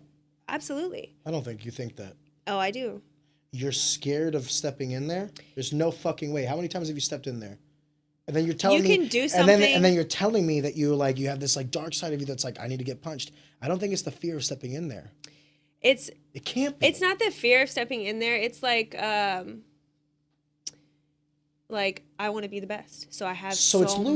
much. It's losing. It's not losing. Oh, not hitting that potential that you have? Not hitting the You want to have potential. the perfect performance. It's performance anxiety. Yes, performance anxiety. Because I've been in a fight, like the fight where I said I didn't do anything. I didn't perform. I was just like, you're like, so overthinking it. Yeah, so that's the part where I'm like, You're so human. That's all of us. So human. But Don't let anybody tell you it's different. hard for me, it was hard to physically control my nerves because I felt so physical. Like, I had the nervous fight shits. Like, I'm shaking. I don't eat on fight day. I can't keep shit either. fucking down. Like, Fight shits more than you. yeah, and before, like, there was a lot of, like, I started to get mentally strong, and then, like, okay, I can control these fight nerves, and then they didn't go away. So I'm like, I've been like, fuck it, fight the nerves. I've tried all different types of warm-ups, like but what I've come down to is, like, I get fucking nervous as shit. This is gonna happen. And through my experience and my fights, I know that I have been on the floor, shaking, begging my wife to actually not call the fight. Yeah. And I've Tell got 'em I in can't there go and out there. I fucking done it. So, like, I think that my experience has just allowed me to, like, just be okay with the fact that I'm a fucking nutcase before a fight. It's not that. I've been uncomfortable so much that I'm okay with being uncomfortable. Or maybe this is the right way to feel. You said it earlier, but this is fucking crazy what you're doing. This is crazy. You're about to go into a cage, half naked, and engage in combat in front of a bunch of people. I also really hate that part that we have to fight in tiny clothes. You don't? Would you rather fight in a hoodie? Leggings. Oh, okay. I actually get around that, but just wait until someone goes for like a heel hook or like a knee bar, and you're lucky that you're sweaty. Yeah. But anyway, it's actually like to our advantage because the sweatier you get, the grappling actually becomes harder. I used to think the exact same things you did. And I used to try to fight them. I'm like, why the fuck am I nervous? Like, I'm not doing anything different than I've ever done before. It wasn't until that I said, you know what? I don't care how my body is going to feel. I'm going to go out there and do it anyway. So if I need to shit my pants before, or if I'm sweating profusely, or if I'm losing my shit before, it doesn't matter because the outcome is still going to be me walking out there and fighting. And it wasn't until like maybe my third or fourth last fight to last, right? So like I was like 2-1 as a pro or 3-1 as a pro, where I was like, I'm going to feel this, that, and the other. Okay, on to the next. And that's when I started feeling like lesser of them. Because I just accepted that I was going to get them. I don't feel lesser of them. I know now that I've let my nerves determine the outcome of a fight. Like I have mentally lost a fight. Like before. Like you're not alone. Like I've been in there, like the fight I lost in Brazil. I wasn't moving. I was thinking like she's hitting me way too much. Like I could have technically, on a technique level, she was not per se superior, better than me. Like I could have given her a bigger fight, but mentally it was all the non-tangibles. Yeah. So I've let my nerves get to me, and I've lost a fight that way. I've also had horrible fucking nerves and went out there and performed perfectly. So I know now that I will have those nerves, and I have to decide that I will perform, because I can let that stuff get to me if I do. The hardest thing in sports. Yeah. Consistency. Yeah. It's like you have the skill set, you have the abilities, you already trained your body. Yeah. Now it's just about, okay, let's go out there and do it. Yeah. Can I tell you something from someone outside looking in now? Uh-huh. I miss that shit. Yeah. Lily, what you're gonna feel before that fight. Yeah. I used to hate. I used to not look forward to it. Now I wish I was shitting my pants. Like someone's gonna clip that. But I wish I was having that anxiety, because for the briefest of moments, nothing else matters. For that 30 minutes to an hour, it's like you're like, oh my God, it's the culmination of all this hard work. This moment, this person worked for the last 12 months to beat my ass, and I worked for the last 10 years to be ready for it. Yeah. There's nothing more alive. Yeah, it's crazy. So it is a blessing. But I feel like shitting your pants in the back of it happens every time. Dude, one time I didn't. I went to the bathroom to get sick. It was like a hotel banquet center, and I went in. I was actually going to throw up. And I went in, and I went to sit down at the toilet, and there was $300 floating on the toilet. Someone had pulled down their pants to go to the bathroom, and like their cash fell out, and I was like, did they not flush the toilet? I don't know. Like maybe when I don't know, but there was no the water pee. clean? The water was clean, and the water $300? wasn't even like That's a sign, baby. It wasn't even. Look, I'm winning my fight tonight. No fight shit. Like, let's go. And it was an amateur fight, so I was like, I got $300. My nerves were gone. I was cool. Woo! Yeah. So basically what you're saying is God determined that what I said was right. It's good to have nerves, girl. Shit your pants. Throw up. It's good. You're going to get paid for it. Oh. But I think that I just have to accept the pressure. Did you get the money out of that toilet? Fuck yeah. Wash my hands, wash the dollars, let them dry out. God bless. Why wouldn't you? Listen, $300. I would. And I was also good. I was like, I'm just going to be quiet. And if someone says, I lost my money, I'll give it back to him. But no one said shit. Not if I got to dig it out of the toilet. No. I find it on the ground. Hey, buddy, I think this is yours. I find it in the toilet, motherfucker. I earned that. Anyway, sorry. Oh, my God, the caveat. But the fight nerves here locally, specifically, I used to get super fucking nervous. And I think that this is another point to fighting overseas and getting this experience. I think that in America, we get these, like my first fight, I had a fight poster. I knew my girl's name. We were like looking each other up. Like people knew, oh, she's from this gym. She's coming. Build up. It's the build up. When I was overseas, there was 1,500 people in blue and red headgear. Yeah. I did not know their name. Most of them, I couldn't even say their name. Most of them didn't have social media. Like no one knew, but they were all badasses, and the best in the world.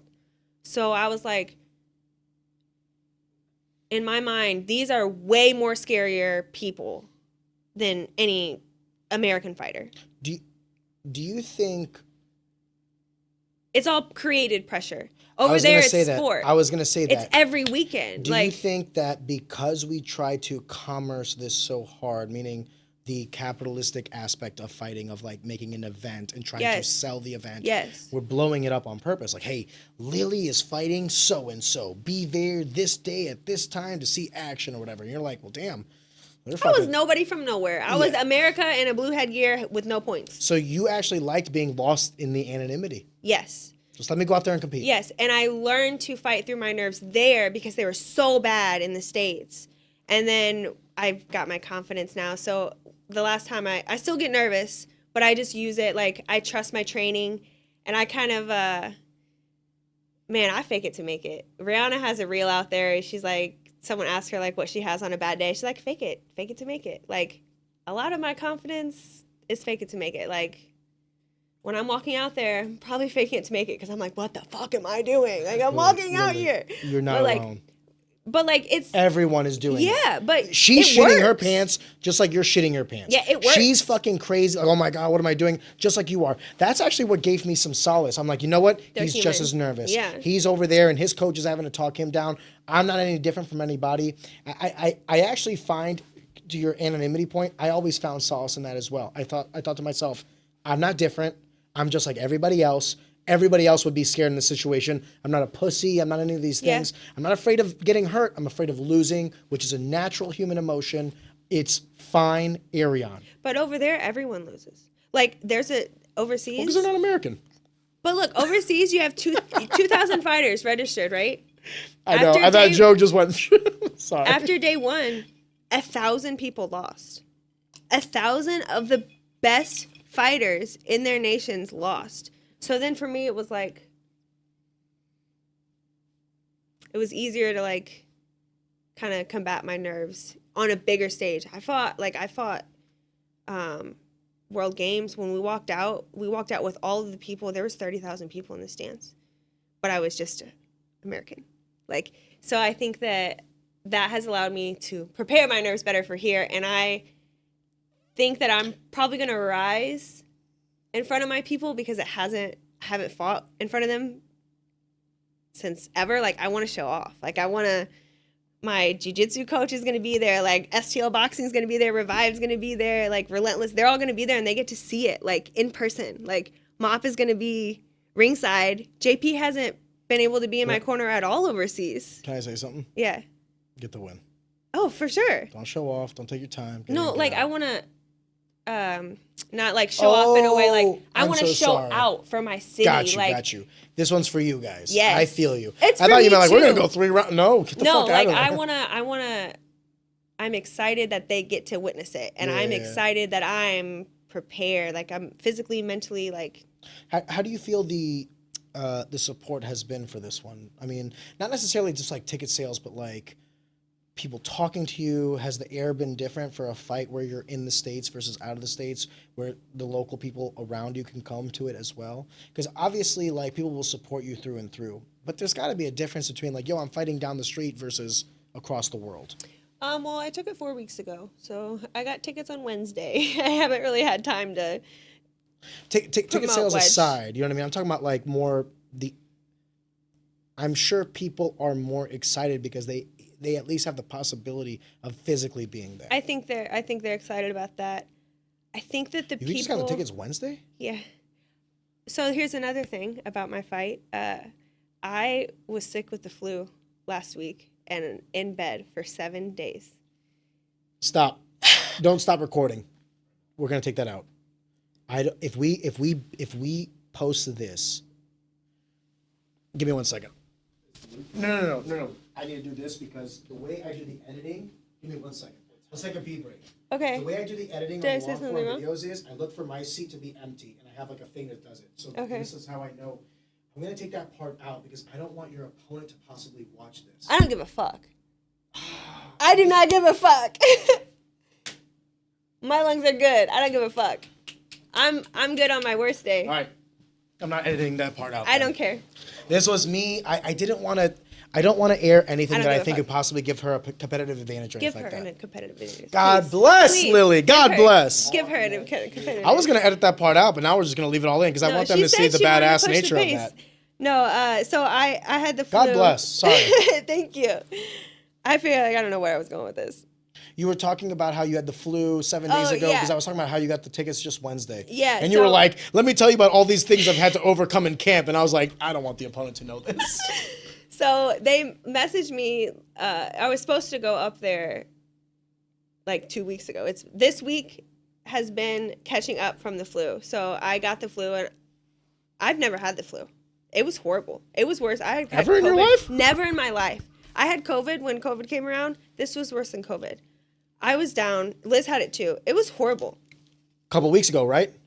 Yes, It was this whatever is my the first fuck week was back. going around. I got that shit too. Dude. I was floored for like 4 fucking days. So then, Yeah. That shit went around our school and everything. And it was different from any other flu I've ever had. Because I'm like you. Normally I'm sick, whatever. Dude, I was out of commission for like 48 hours. I couldn't do shit. I used PTO and everything. yeah, it was crazy. So I've never had that in my entire life. And then Super COVID. Sunday, which would be like 6 days ago, was my first day back.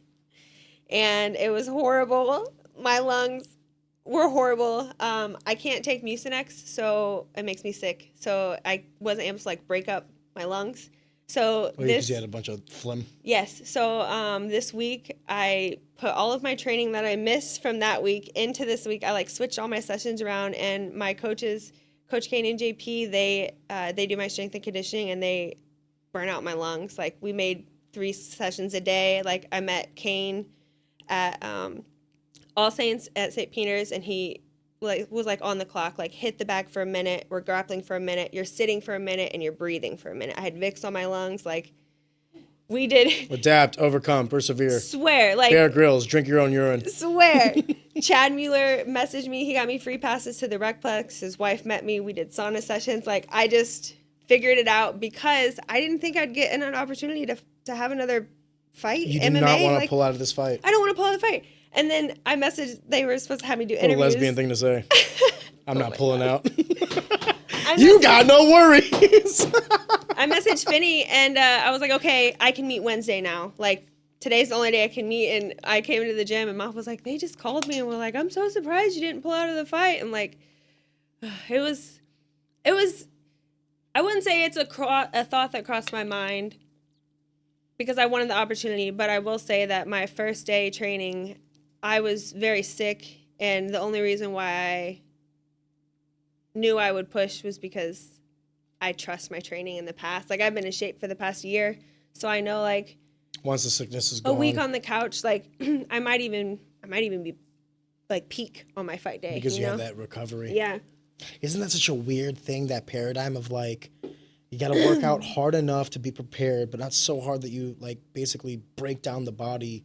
And you want to have recovery, but not too much to where you're kind of eliminating some of that peak performance of like training. So I don't actually have to worry about any of that because Kane does that all. Like I literally messaged Kane and was like, hey, This is how I'm feeling. Sunday, I was like, hey, I did a session with JP. I feel like shit. I can't take Mucinex. What should the plan be? And he was like, you need to get Vicks. Go get a Vicks shower steamer. Like, take steam showers. He figured it out. He's like, you need to come here, burn out your lungs. Like, we're doing breath work. I don't have to think about any of that shit. And I think that's really cool about not just that situation, but my team. Like, if I message them, like the MMA fight, I had a kickboxing fight in December.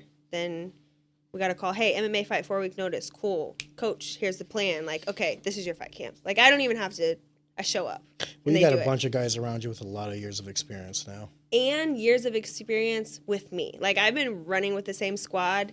Since day one? Since day one. So it's like, they knew me before I even got sick celiac. Like, they know, like, Sorry. Like, they know, not celiac. Celiac. But they know me. So they know my limits. They know, like... There's something to be said about that, about the tenure of an individual, because sometimes it's difficult. If I don't know the person and someone tells me I'm sick, I'm not feeling well, I'm saying, suck it up, pussy, we got work to do. Yeah. But if I know you, if I know your Yeah, mental my fortitude, coach knows that I'm if you fucking tell sick. me Yeah. that you're not feeling well, then I know that you're not feeling well. Now we have to think about adaptation. Matt Owen was here, and he's Yeah, I listened to it. strength Yeah, and he was conditioning talking coach, about that. and he was talking about Adjusting the on the same fly. thing. Yeah, absolutely. think That's there's- exactly what I it's think like. there's value in the rapport that you have with an individual, specifically if training, yes, but also if they're handling any of your strength and conditioning, your nutrition, the diet, whatever, because that's also every body is different. You know what I mean? There's some universals: drink water, get plenty of sleep. Sure. But outside of that, no gluten for you. Everyone's- yeah, right. I can fucking stuff pasta in my face. I'm good to go. You know, so different strokes for different folks in many aspects of life. So where's your head out now? You're 1 week out. Obviously, that's confident, or else you wouldn't be taking it. But is there a desired outcome? When you say, you know, I want to win, do you have a specific way? How? Is it the performance you're chasing? Is it, you know, the respect and notoriety of your peers? What are you wanting out of this fight? I think mostly in most fights, it's performance. I want to go out there and just do well. I said on my Shamrock interview, I'm looking for the knockout. Obviously, we all want to knock out. Like, I want to do 10 well. seconds you in, know? in and out. Yeah, right? Like, actually, kind of a good point of that. My guy, shout out Spiros, got a knockout in like 8 seconds or whatever. And I've never seen a man finish that fast. I saw that comment too. Never seen a man finish that fast. But I was telling Liz, I'm like, I guess I asked you this earlier, would a 7-second knockout be more fulfilling victory than a 3-round war with like a skilled opponent? I don't know. I've never had a knockout. Do you but- remember wins from 5 years ago? Fuck yeah. Do you? Fuck yeah. I remember my losses too. I forget the names of the people I've beaten. I could tell you the face and name of everybody that's beaten me. Yeah. I think what happens over the course of time is you don't remember. Give Nico 5 years from now. He's not going to remember that shit. He's going to forget. All he's going to remember is that he got a knockout. A fast knockout. I got like the fastest knockout. That's what Yeah, he's gonna that's remember. true. Yeah. 6 seconds, From the- 15 seconds, yeah. a minute. He's going to forget that. I literally have forgotten some of the people that I've beaten, let Yeah. alone I've forgotten some of the fights I've had, whether that's CTE or not TBD. But what I'm trying to say is I gravitated always towards the losses because those were the ones I felt the most. And I think that's for a purpose and a reason. I would venture to say that your losses, when you said, like, I remember my wins, but I remember my losses specifically, I'm sure you could, in vivid detail, remember those losses because those are the ones that you never wanted to forget because you wanted to learn from so that you never felt that again. Mm-hmm. So I think Nico's going to forget this shit in 5 years, but what Yeah. he's going to remember is if he got knocked out in 6 seconds. Yeah, that's That true. guy will never forget Nico's face. No, hell no. Does that make sense? The guy he beat will never forget that fight, but Nico will. Yeah. Over the course of time. I can't remember half the people I can't tell you a single person I ever beat in wrestling. I can't. Oh yeah, that's probably. That's a I little could tell different. you every single person that beat me. I can. I remember their faces. I don't know if that's good or bad. Same thing with fighting.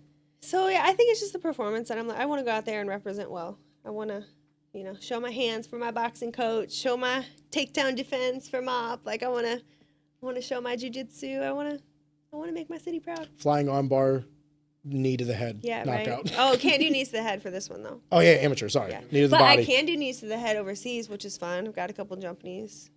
That's another thing I think is valuable overseas. Like in America, it's like there's no knees to the head as an amateur, and then you go pro and you got knees flying at your head. It's like, well, Yeah. how do you learn how to see those things? Well, you get in a fight and you. You know you can do knees to the head as an amateur too, but you need at least 5 fights. Okay. True story. Not my rules, theirs.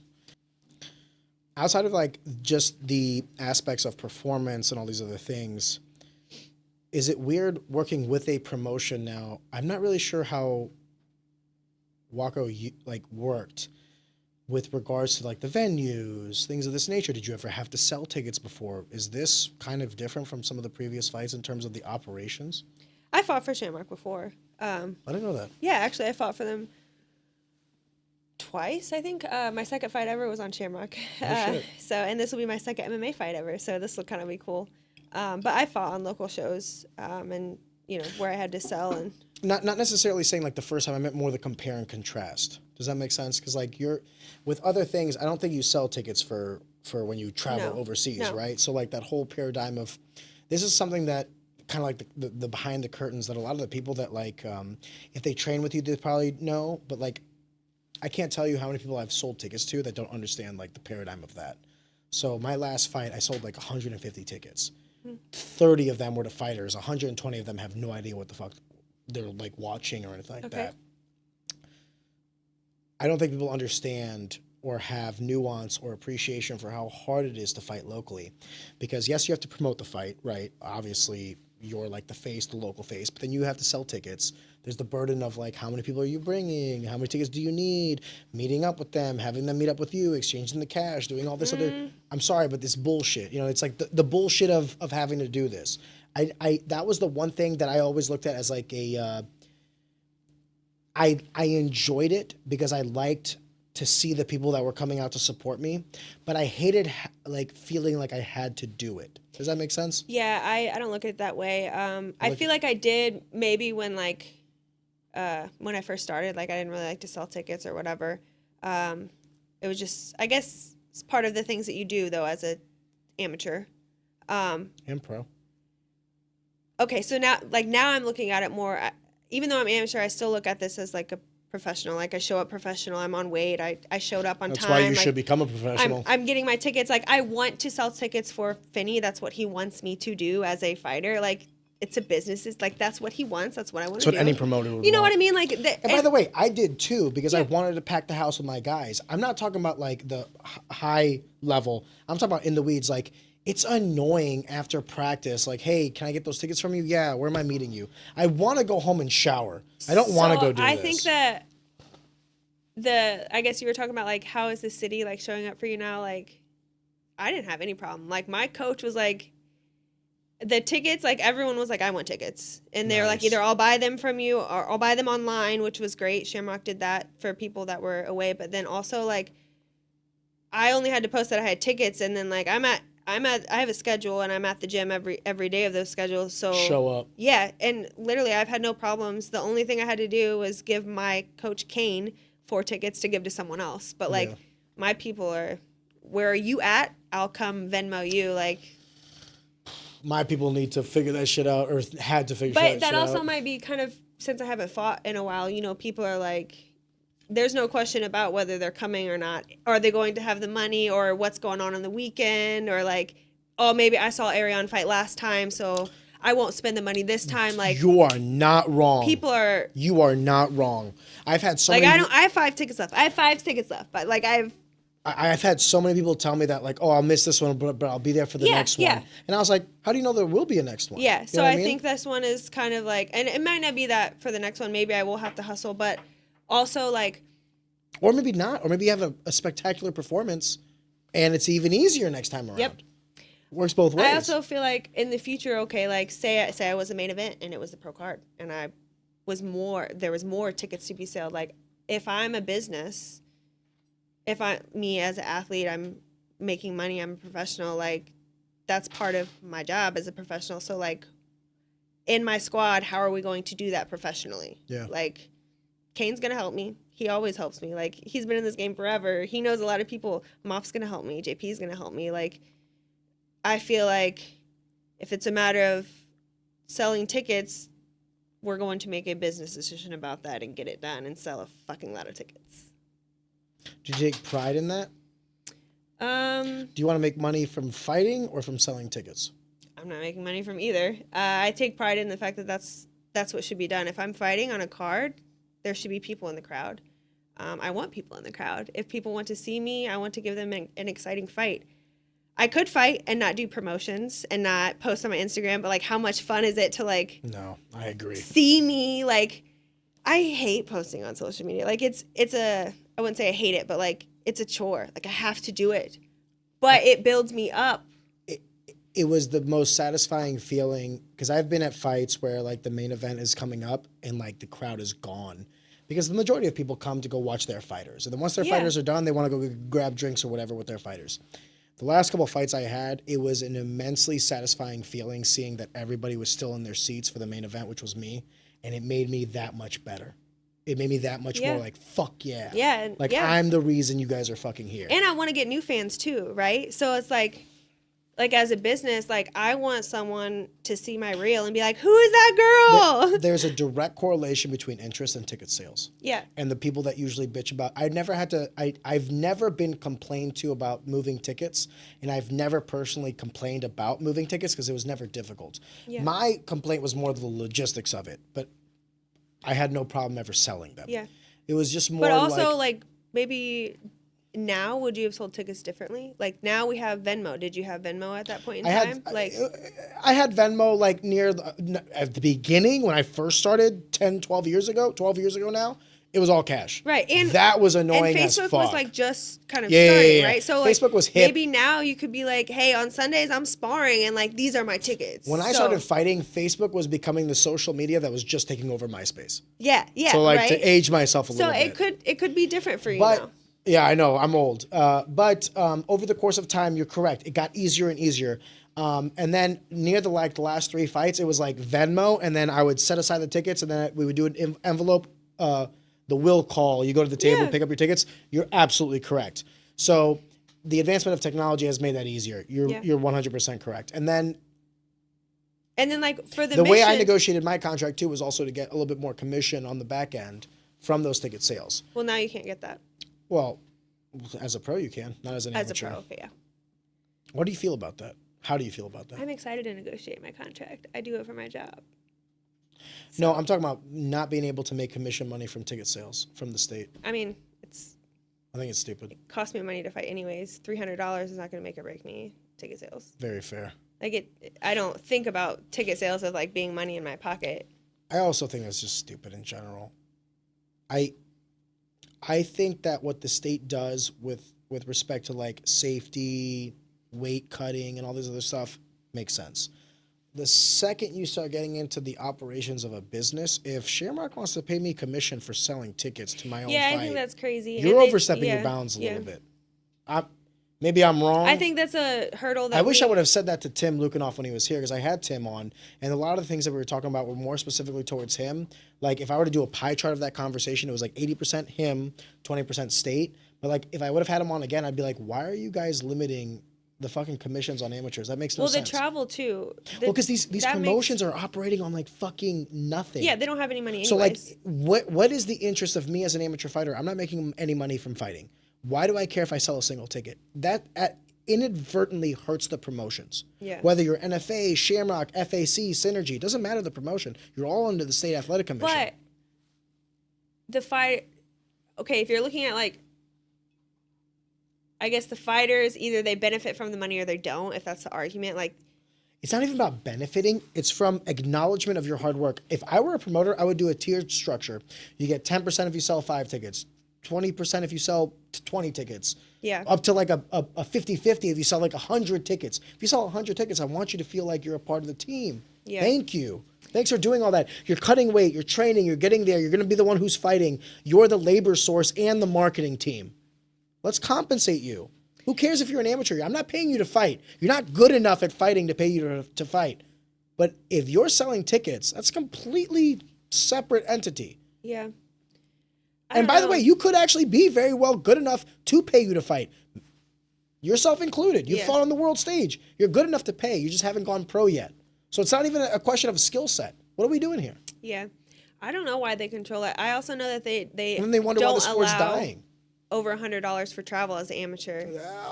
So that's been really hard for Liz and I, because the problem with legislation is it's hard to change. So that $100 was probably picked 10 years ago, where travel. No, it wasn't, because we used to be able to get paid to travel. That was recently, within the last 6 years that I've been here. Well, then they fucked up. And $100 doesn't even cover. No, that's not even a hotel, let alone you can't gas. go to Kansas City.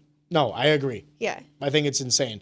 And I would also venture to say that, like, and I should not say this out loud, but I am. How are they measuring that? Who does the state have to actually overlook that? No, I don't. I think that they just call a number. Yeah. But no, what I'm saying is, like, how do you know they're doing it? Yeah.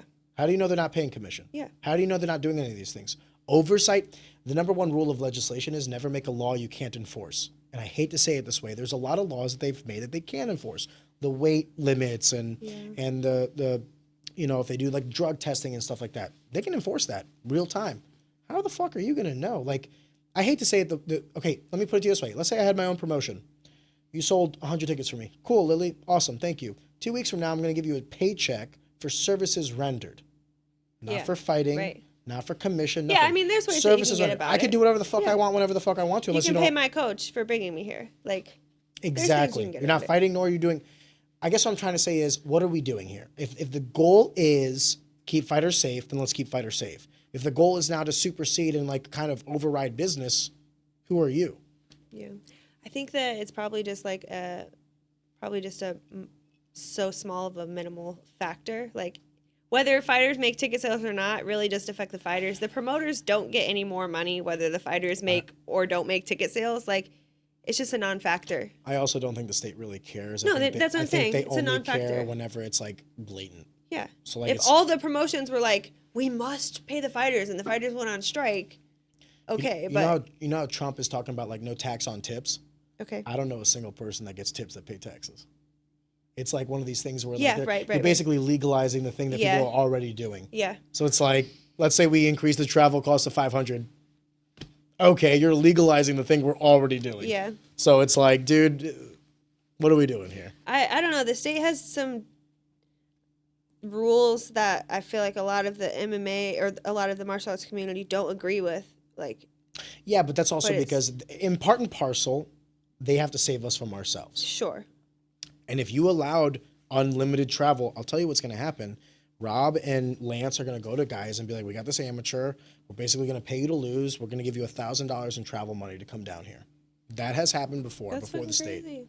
And Whatever. so it's like in the effort of stopping that, they overreached. It's Yeah. like 100. Okay, agreed. No one should be getting paid as an amateur to lose or to come in to fight some guy on short Yeah, notice. but like that's all stuff that they can't control and like can't see and like Who's they? like- The state. the state and Yeah. like I can't control what Oversight the is promoter. tough. Yeah, so like And now you're going to be wasting resources and money and time to try to police the businesses. Yeah. And I will say this: the promotions aren't making. What no, they're everybody making thinks they're negative. Like I wouldn't say they're negative, or else they wouldn't it's be not worth operational. it if you put hours of time to promote and do the thing versus the money that you're getting. You're negative. If you want to talk about just cost and money in, okay, maybe you're breaking even. But I've seen Chad Mueller work hours and hours and hours and hours. Yeah, Like there's no amount of money that he The could make juice that isn't could worth pay the him. squeeze. Yeah, like but it's a passion. but he project. loves it. Yes, he loves it. He loves it, and he's amazing at it. And he's growing the sport. And I love you. Thanks, Chad. Love you for it. Yeah, big great. shout out to Chad. He's going to be on next week. Yeah, that's so I- awesome. If there's one person who's actually kind of shocked me about their intellect, not about Dude. fighting, Chad is one of those guys where He knows so much. he's a Neanderthal caveman like I am.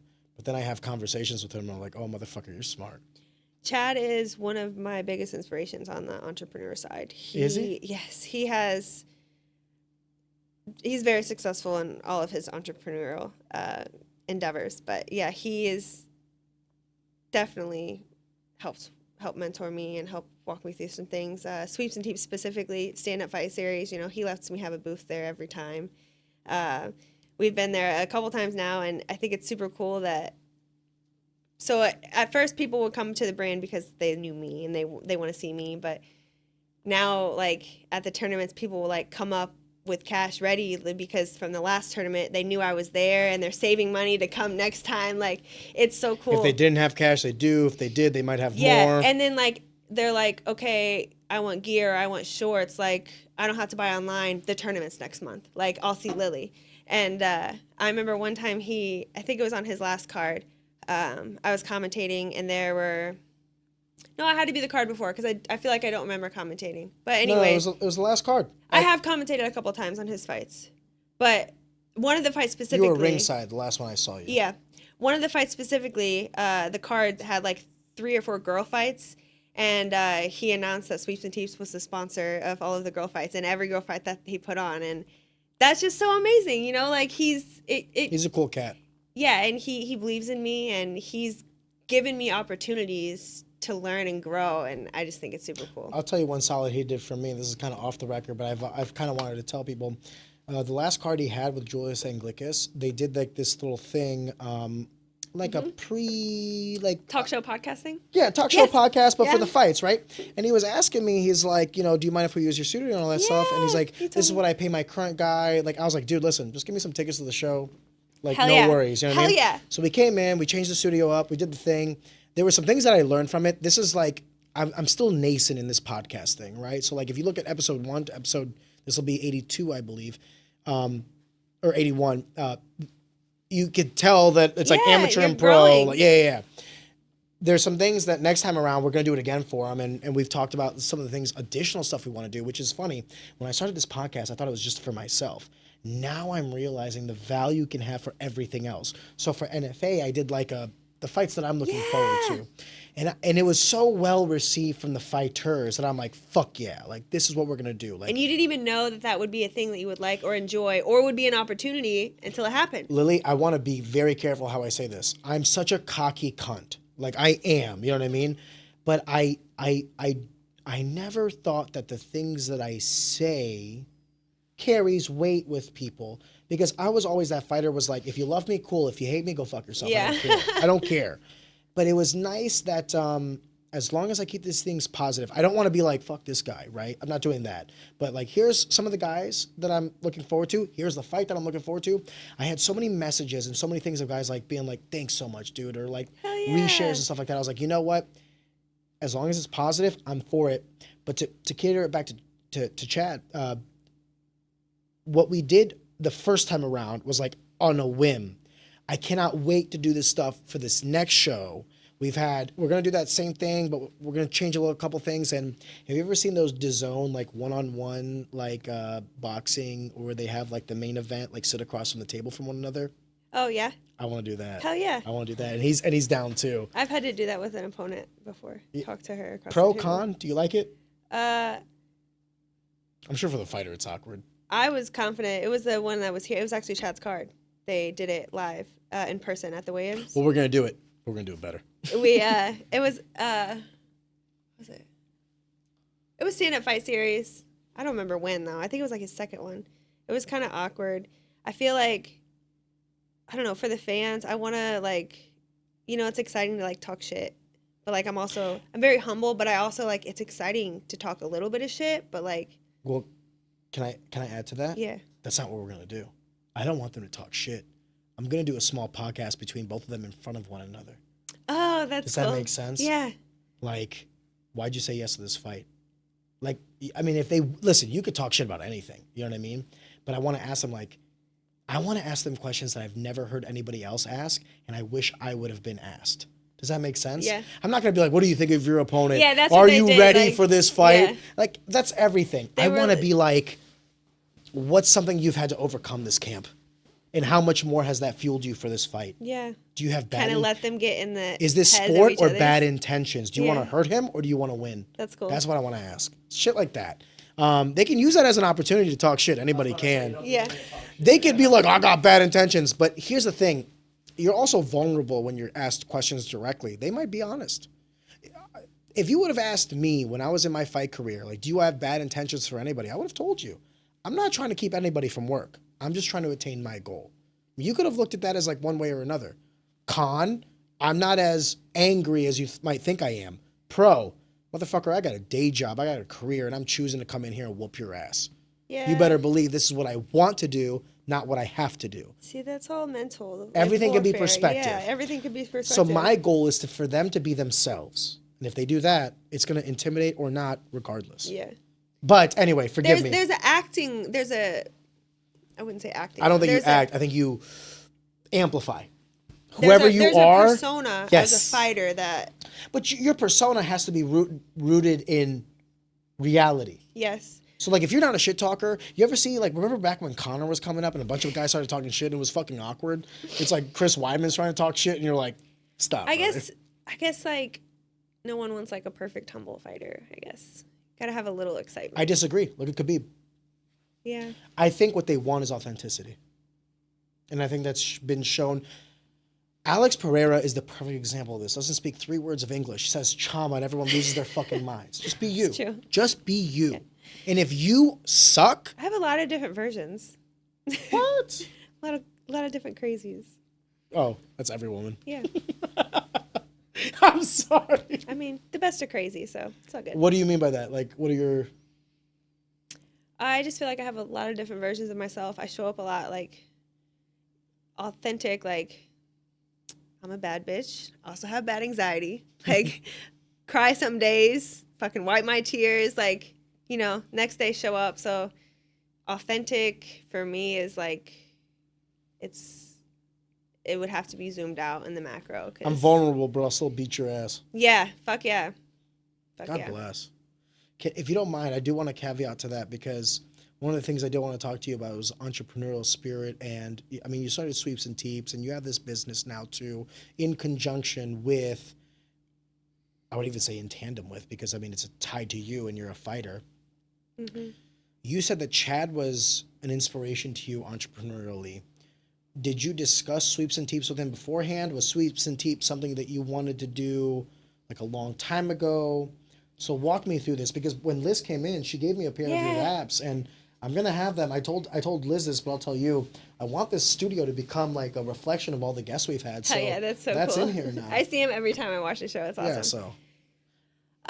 No, I didn't discuss it with Chad. So I think when I realized that I couldn't be at the level I wanted and work my job, then I was like, okay, how do I make money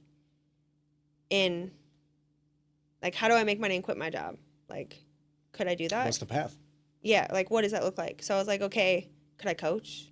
So I'm like, what do I have that's not fighting? Like, I work, I have a degree, and I work at a law firm, so I have lots of experience there. I'm a professional. So like, what else am I as a fighter? What skills can you leverage Yes. for something else? Yes. So I started a lot of things. Another big inspiration. Forgive me for interrupting, but isn't that such a hard question to ask someone? Like, What? how do you start a business? Like, Yeah. I tell all my friends, like, just be an entrepreneur. And they're like, well, what am I going to do? I'm like, well, what are you good at?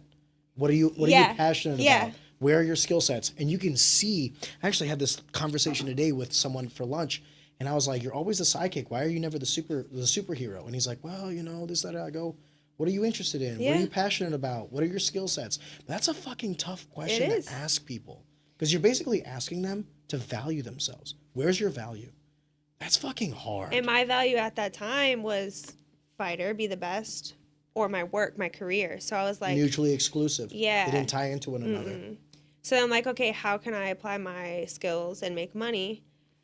So the first thing I did, I was so nervous. Another big inspiration of mine, coach out of Metro Krav Maga.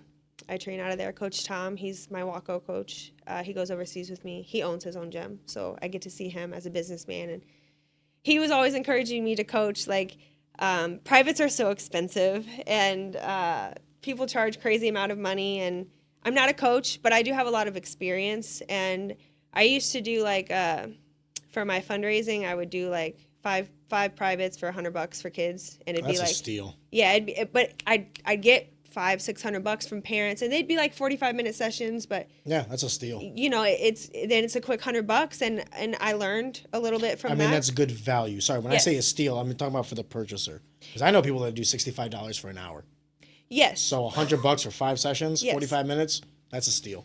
So I started that, and I was getting a little bit of just sponsorship money. And I'm at the gym, so I was like, I'm finishing my session, and then there's a kid. Okay, I'm doing this. And then my coach is like, you're worth more, you're worth more, you're worth more.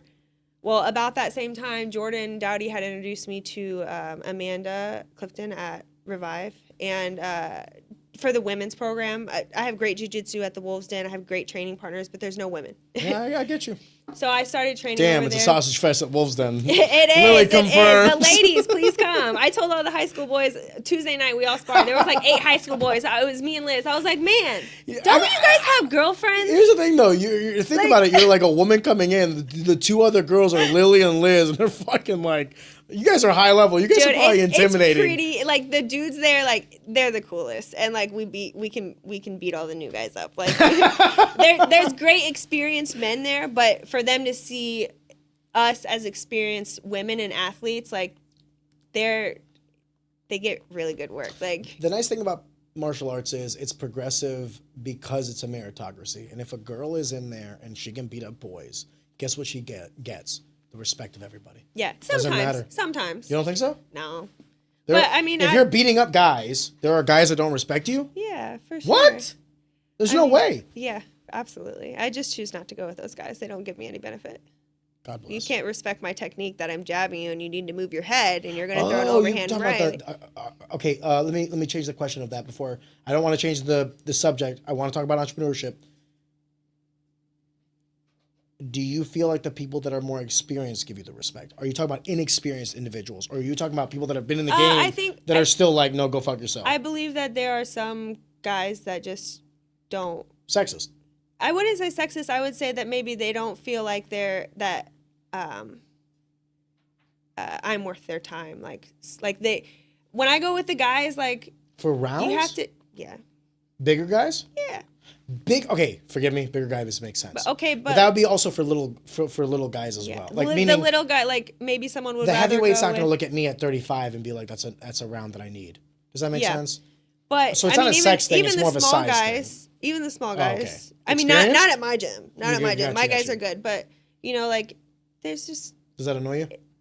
No, because I think if I was a guy, I'd probably feel some type of way about a girl beating me up too. Like it's socially, that's what's normal. Like socially, it's not. Don't you think that's changing? I do. I think it's changing, but I don't think it's changed. Like if you have a high school boy and a high school girl on the mat doing wrestling and the girl beats the boy, like he's gonna hear about it on in the morning at school. Like yeah, but if that girl's also beating up all his friends, no, he's not. Yes, he is. Yes, he is. Then they're all hearing it from it about each other. But they're still hearing it. That's where I disagree, because I'm like, I can tell you right now, there's no fucking way. We had a girl named Randy Belts who... I don't deny that the girls are as good, but I think as a man, it's just... Sometimes it's just... I don't know why. Here's what I'll say. Any martial artist? No. Any real martial artist? No. It's a meritocracy by proxy. Yeah. It has to be. She beat my ass. Not because she's a girl, because she's better than me. Yeah. So I'm not looking at that as like, I'm less of a man. I think I'm lesser of a fighter. At any moment. But you have that cognitive ability to like. Yes, that's why I'm trying to say, like, if the guy gets beat, he has to face that. And if he doesn't, he's not long for this sport anyway. Yeah, that's why I'm like, whatever. That's okay. You know what then? We're fucking saying the same shit. Yeah. Well, here's what I will say, and I think we'll probably agree with this. Martial arts is the ultimate meritocracy. It doesn't matter how you feel. It matters how you perform. Right. I wanted to be the best in the world, but I'm not. Yeah. And sometimes I beat guys that I was better than because I wanted it more. And sometimes people beat me because they wanted it more. And it's just like, feelings be damned. It's reality. And in a lot of ways, that should sharpen you, not dull you. And if it does, this is not the... I agree. This is not the path for you. But... Forgive me, not my story, yours. We were talking about Chad. We were talking about entrepreneurship, sweeps and teeps, and how you kind of basically were trying to leverage the various skill sets of your life. After that first loss, you started thinking about yourself, okay, longevity, career, post this, what's going on? Yeah, so I started to go over to Women's Revive, and I loved it. They just trained twice a week, and with my schedule, I was really only able to train like once a week. They don't have like a drop-in fee or like a one-time membership fee, and their membership was, I couldn't afford another membership, so I was like, I'm gonna ask for a coaching job at their kids class, and I'm gonna ask for some money, and I'm gonna ask for a free membership. And I was so nervous. I was so nervous. Why? Because you thought they would say no, or that they could say no? They had actually asked me if I was interested. So this is not like unsolicited. And like they were like, "Oh, would you ever do a kids class?" Like, I had just done it like on my own time. I was never like, I'm a coach committing to this. Yes. So I'm talking to my coach about prices, and he's like, "You should charge this, and you're valuable." And I'm so scared. I'm like, Nick, this is what I would want, and I want free membership. And then he's like, "Okay, cool." And I was like, "What? Is that it? Seriously?" And I was like, "Oh my God." That was so cool. And I learned so much from that. And like, what do you mean learn so much? Coaching? Like through that whole experience, like not knowing if I was valuable, having someone else be like, you need to do this. And then doing like, it's kind of like a job. I kind of did a job interview as a coach. I had just been working at my 9-to-5 and then never made any money fighting. So I showed up and I'm like, I want these things. This is how you bring me value. Would you accept my yes? Is the value I bring worth this? And without blinking an eye, he was literally like, "Take my money and yes, you can come." It was empowering. It was empowering. And then, like, well, it's a commitment that I have. Every week I have to be there. Because you signed up for it. So I did it on my off day. That's what you asked for. Yes. So I did it on my off day because the women's jiu-jitsu class was more technical. I didn't, I could do jiu-jitsu and still, I could like keep my strain down. I didn't have to like push hard rounds. Impact on your body. Yes. And it was very good to learn the technique. The girls there do gi jiu-jitsu and it's very technical and very specific. It was a great place for me to be, and it could be on my off day. So it was a commitment for me. Like every day I would go, I would teach kids class, and then I would do women's jiu-jitsu, and it was valuable. And then I did that for like a year, and I got tired because Of doing jiu-jitsu or teaching? tired. Like it was my only day off.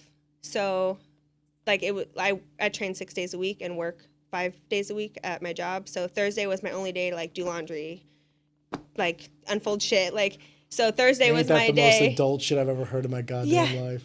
So like I filled my only free time is like, okay, I'm training my ass off and I'm working. If I want to quit my job, I have 1 day a week that I'm off with 4 extra hours. What can I do with it?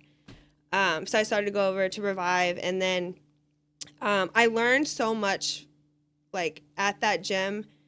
That was the only place and first place that I had been by myself without Liz. Oh, really? You guys Yes. have always trained together? We've always trained together. Gotcha, So I didn't know everyone that. we moved here together. Well, too. I know that you guys met through the gym, but I didn't know that was like the first gym Yes. you went to. Yes. So then like everyone knows Liz and I is Liz and I. And so that was the first time. Or did you spit game to her? I definitely spit game to her. right Really? away. Yeah, You were yeah. like, yo, I was who's like, that? she's the coach. No I'm like, shit. yeah, it was great. Yeah. I never asked her. I never thought to ask. Yeah, it was her and another girl that did like a women's like cardio class. Did you know she was a lesbian?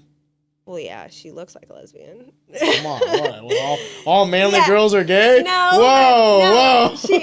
No, but I mean, I could tell. I have a gaydar. So, like, that was like... Is it going off? I kept coming back for her. It's the and then Spider-Man I got hooked. meme right now. Like, who's gay? Joke. All of us. Forgive me. I'm sorry. I'm sorry. good. So this is the first gym that you went to without Liz. I couldn't stop myself. And from she making doesn't a like joke. jujitsu. At all? No. Probably my fault because I was a spazzy white belt and she was my partner. But I thought she'd like rolling around with you. no, she hates it. She thinks I'm mean. I'm a bully. But I was uncomfortable because it was jujitsu. Those girls were not my teammates. They were my teammates because they knew me, but they also weren't my teammates because I'm not there all the time. So it made me uncomfortable. Like, it wasn't a gym where I showed up late with, I'm running to the mat, throwing my gi on. You know, I'm on time and I'm coming out dressed. You didn't have that connection yet. Yeah, I was uncomfortable, and it made me push, and also like Is that good or bad when you say it makes you push? good when I'm uncomfortable. It kept you disciplined. Yeah. And then But isn't there something to be said about that conformity or that comfortable nature of being able to be 5 minutes late and still be okay? I have that other places. I think it's good that I had that there. You have both. Yeah, I think it's a different place. I'm not just a student there. I'm a coach. Yeah. I'm held to a higher standard. I'm not a paying member. They pay me to coach. My membership is. You felt privileged. Yes, I'm privileged. I want to be the best I can. You want to add value to those that give in to you. Absolutely. I don't want to take anything that is not for me. So I think that helped me a lot grow just as an individual. And then I was also able to see like really badass women. Like I have Liz, and she's the only other high level female at that time when I had joined that I had connections with. But she's also my wife. So she sees everything. So it's like, I can't really like compare myself to Liz because like we kind of live the same life. We kind of have wanted to ask you or her how that paradigm comes together, because don't you guys spar together and everything? Yeah. That's got to be an interesting feeling, right? Because it's like you want to do good, but you don't want to beat up your spouse. Or do you? We beat the fuck out of each other every week. For Liz and I, I think that like people always ask like, oh, who's better? Who wins sparring? We're like we have different strengths. She's a really good boxer. I'm a really good kicker. She's about 15 pounds heavier than me. Yeah, she's a bigger girl. I'm faster. So we have. You guys get competitive with each other? Oh, absolutely. Yes, and she's my main training partner. And for Waco, like she just decided to go pro this year, but for Waco, like she's fighting at 132 and I'm at 115, and we have the same goal. Has that strengthened or strained or both the relationship? Were there times where you guys had sparring rounds where you got home angry at each other? No, never. We've never been angry sparring. You've been able to separate them. Yeah, we also don't fight very much at all in our relationship. But as far as sparring and like having that like that's because the winner of sparring isn't cooking dinner tonight. Yeah, we don't. There was never any like bad blood, competitive nature between each other. No, or and at we the very also least, have. It would leave when you left the gym. We also have That's our special, own though. accolades. You have to admire the uniqueness of that. Very few people will like actively spar, be close in weight with their immediate spouse. Yeah. It's very interesting, and it's like, so like, I don't know your relationship with your wife, but I beat her all the time. No, like, let's just say round one every time. A fighter that has a supportive spouse that maybe do not clip that. Do not clip it. A fighter that has a supportive spouse, you can be supportive in a lot of different ways, but I think there are sometimes that partners that can understand things like it helps. And sometimes they can't understand, and that's okay too. You can be supportive and not understand, but sometimes you come home and like extrapolate on that. Supportive and not understand, like, meaning you don't know. Maybe you come home and you're telling your wife like, "I fucking suck today. I fucking suck," and like they're like, she's just an ear to listen. Maybe my fucking dude sucks and he shouldn't be fighting. Like maybe they don't understand that like that's part of the game, but or they're like there regardless. But they're there. Okay. So like I think that she not only understands it, like, if you and I were partners, you could understand it. Maybe that's not a good example. Let me see. Yeah, because I'm really... like, Liz and I, like, she understands things, but she also is in it. She also knows. Like, not only can she, like, empathize with me, but she's been there. Well, she can empathize and sympathize. So those like are two different things. Yeah, so I have all of those things, and it's in one person. So it's like it's so unique and it's so different because she can't just be there to like tell me positive things because she knows the negative. Like, can I tell you something? And I don't know if you're gonna resonate this with this or not. The most naked I've ever felt with Bruna, my wife, was when I was cutting weight. Because she got to see, usually I'm cool, calm, collected, stoic, calculated. There's no flaws in me. There's no chinks in the armor. Yeah. But boy, when I'm cutting weight, there was one fight where I had to cut a lot of weight in a short amount of time. And I needed her to drive me to weigh-ins because I couldn't close my hands. If I closed my hands, they would cramp. Yeah, and so like... And Bruna was like, that one weight cut actually strengthened our relationship. Because for the first time in our relationship, I truly allowed her to see me. This is my weakest moment, both physically and mentally. I was like on the verge of crying how miserable I was. And she got to see that. And it was kind of like this illuminating experience because before then, she's seen me weak and things like that, death and, of loved ones and all that. But she never got to see me physically. I'm frail. I'm 135 pounds. I'm miserable. Baby, can you please drive me to weigh-ins? It strengthened our relationship. Yeah. Now, can she see me like that all the time? No, because then that's the status quo, and I'm a weak bitch. But does she like that I have that side to me that I can give to her? I'm telling you right now, it made our relationship better for her to see me in that light for a brief moment of time. Usually I'm the strong, calm, collected, but in that briefest of moments, I needed her. She was there for me, and boy, do I remember that now. When she needs me, I return that fucking favor. I think when you both sacrifice for a goal, for a common goal, it's different than if she's sacrificing for you. Like, she loved you and you guys together, she wanted you to be okay and make weight. Together, you guys were there versus like you're doing it without her. You didn't call her. If you would have went to the weigh-ins. So like, yes, like together, you guys struggled together for an ultimate goal that she was committed to. So that's how I think that the weakness, showing your weakness or having your partner see you in that weakness makes your relationship stronger, because you can have the opposite, or I guess She knows me. yeah. She saw me. Yeah. If that makes sense. Yeah. You saw me. Like when I'm at my, remove all the bullshit, take the suit off, everything else. This was me in my weakest moment, one of my weakest moments. And you were there for me. But Boy, she also do I supported remember your that. goal was to be at the weigh-ins. She was there for all the other days. Yeah. Where she was cooking my dinner and we didn't go out for dinner. Baby, I'm sorry. I know you want to go out for dinner, but I'm cutting weight. You know how that's like. You want to go out. You want to enjoy the night, but I'm stuck to this calorie diet and I got to be bed at this time. There were moments, this might be TMI, but like the last 3 weeks of camp, I'm malnourished, degenerated. I'm fucking spent. She wants to be intimate. I'm like, baby, I don't have the energy. Yeah. All I want to do is take a shower, eat, and sleep. I'm sorry. I got you in 3 weeks. But right now, I'm not a man. I'm basically like a skeleton surviving until weigh-in day. But she's supporting you as a partner. Dude, I'm telling you, Lillie, and this is why I know that, like, I asked you some questions for like the sake of podcast, but I already know the answer. I think it's good to see that it was the most naked I was ever been. Not physically naked, not emotionally naked, but like all of it. She saw me cutting weight in the bathtub. She saw me how weak and frail I was.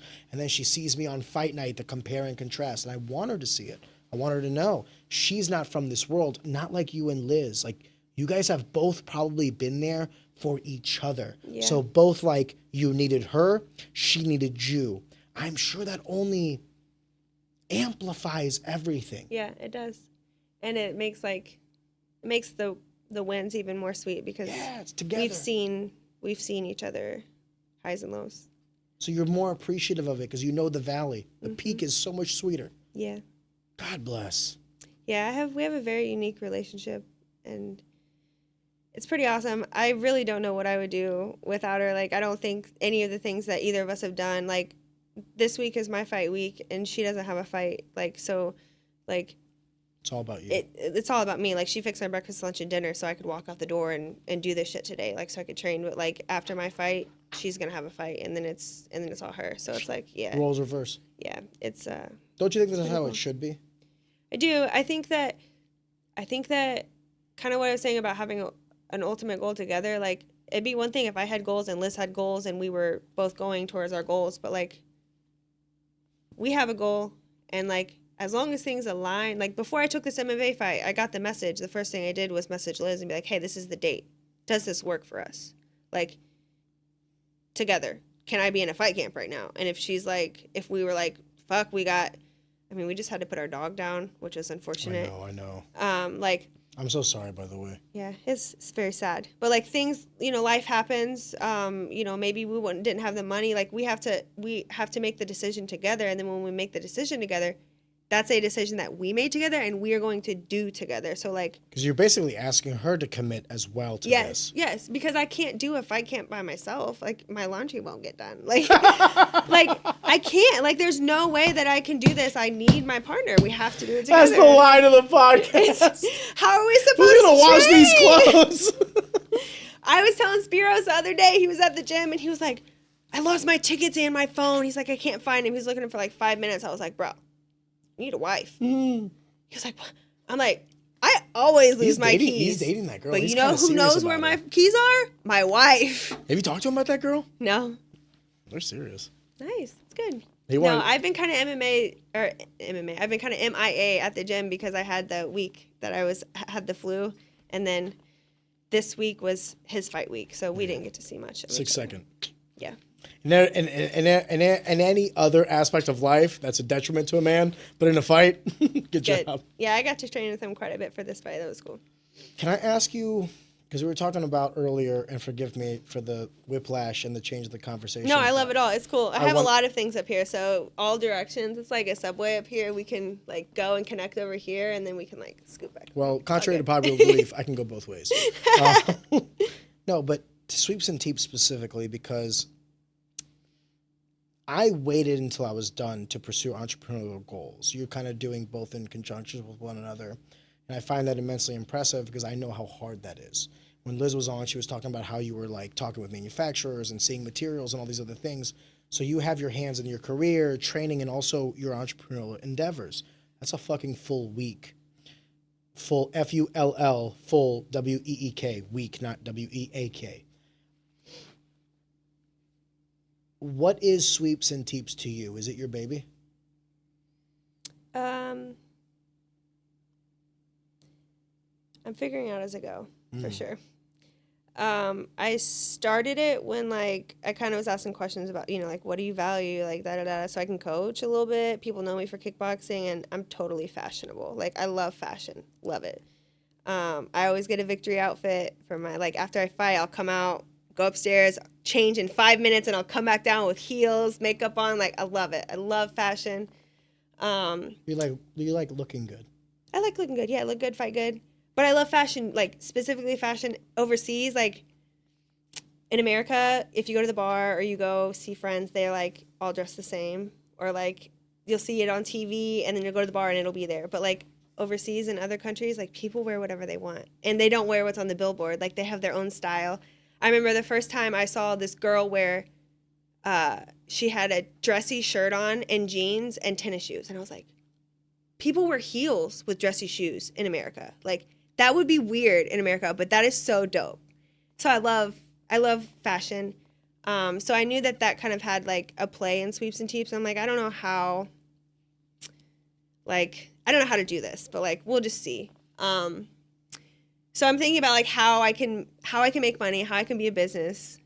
And I have repped a couple brands before, and, like, people buy stuff if I tell them to.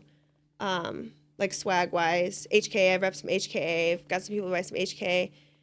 When I first started training, I wore, like, the biggest, baggiest clothes because I didn't want boys to look at me. I didn't want them to think I was at the gym for boys. I didn't want them to think I was straight, and I didn't want people to talk about me. You could have worn leggings that said, "I'm gay." But I also wanted to be there to work. Yeah, I didn't want people to be like, who's the new girl? Gotcha. Who's the blonde girl? Like, I wanted to be in there. I wanted to work, and I was self-conscious. Wow, that's shocking. Really? Yeah. Was that a fact? I'm a guy, so, like, these are just things that were never variables to me. I think I for just showed up to women gyms, specifically, and I was nervous about getting my ass beat, not about whether or not dudes were trying to hit on me. I think for women, martial arts is, like, you're moving around and, like, your body's moving, your skin's moving, you're kicking, you're awkward. And there's so much pressure on what women's bodies should be. So, like, no, I didn't want them to. And grappling is a lot more intimate than striking. Yeah. I used to call it. Struggle snuggles. No, I saw it on Instagram or something, like, body shape. Like, I don't want people to look at me and be like, I don't want that. I just wanted to be in the gym and, like, focus on the gym. I didn't want only at my skill set, not at my body. Yeah. I didn't want that to be a factor. And, like, also, like, I'm small and blonde, so, like, I don't want people to be like, oh, she's in there, like, fucking off. Like, I wanted to be at the gym and work. I didn't want my looks or my body to be a factor. I wanted to just be in the corner and work. And then when I did feel a little bit more comfortable, I started to wear, like, the Muay Thai shorts and stuff. But there was nothing really for women, and if it was women, it was pink. Like, pink or, like, girl power, like, girl gang raps, which is cool. Like, we need that. Women need that. It's a good way to make it comfortable. But I don't like pink. That's my least favorite color. My favorite color is shiny, and my second favorite color is black, which I love wearing black. So it's like there was really nothing. Is shiny a color? It is a color. Okay. So it was like, I don't know. I had to find my own sense of fashion in there. And then hand wraps, like, people came out with, like, cool shorts, cool shirts. But there was never any, like, hand wraps that were, like, matching to the stuff. So I was like, if I could sell 10 hand wraps a week, like, I don't know, let's make some hand wraps. I could sell hand wraps. So I looked on Alibaba. I looked hours and hours. I started my journey into, like, thinking, like, let's make some freaking wraps. And I made them. I got a manufacturer, found it. They came. It was so awesome. And I think that. Well, how did you find a manufacturer? I mean, that's a process into itself. Oh, yeah. So that's Alibaba is like. Yes, it was a whole journey. Alibaba, I guess for an example, would be like a professional Craigslist of manufacturers. So like you could go on and search. I'm trying to build this thing. Who's got a manufacturing facility that can handle this purchase? Right. So then I go through like. Sorry, because some people might not know. Yeah, for sure. And then I go through like I finally get it, and like seeing something in my hand that I had thought about, dreamed about, worked hard to get, and then it was in my hand. I was like, this is fucking cool. Dope. Like, this is so fucking cool. And then I was like, I don't know, like, let's just keep going. Let's keep going, seeing what we can do. And that's kind of where it started. Definitely not in a place where I'm like, this is my baby where I'm making money, like to quit my job. But I have learned so much stuff about what I do and don't want to do and what I do and don't want the business to be that I'm like making it will be my baby. Like I am honing this. It's like, it's in an incubator right now. Like Still? Yeah. It's still growing. I'm still learning about things that I want to do. Initially I did like I wasn't too interested in doing gear. Like there's a lot of gear brands out there, like gloves specifically. And I tried to make some custom ones just for myself, and they're all shit, like shit quality and shit. So like, well, now you're getting into like the stakes of manufacturing, where it's like building one thing for yourself is hard enough.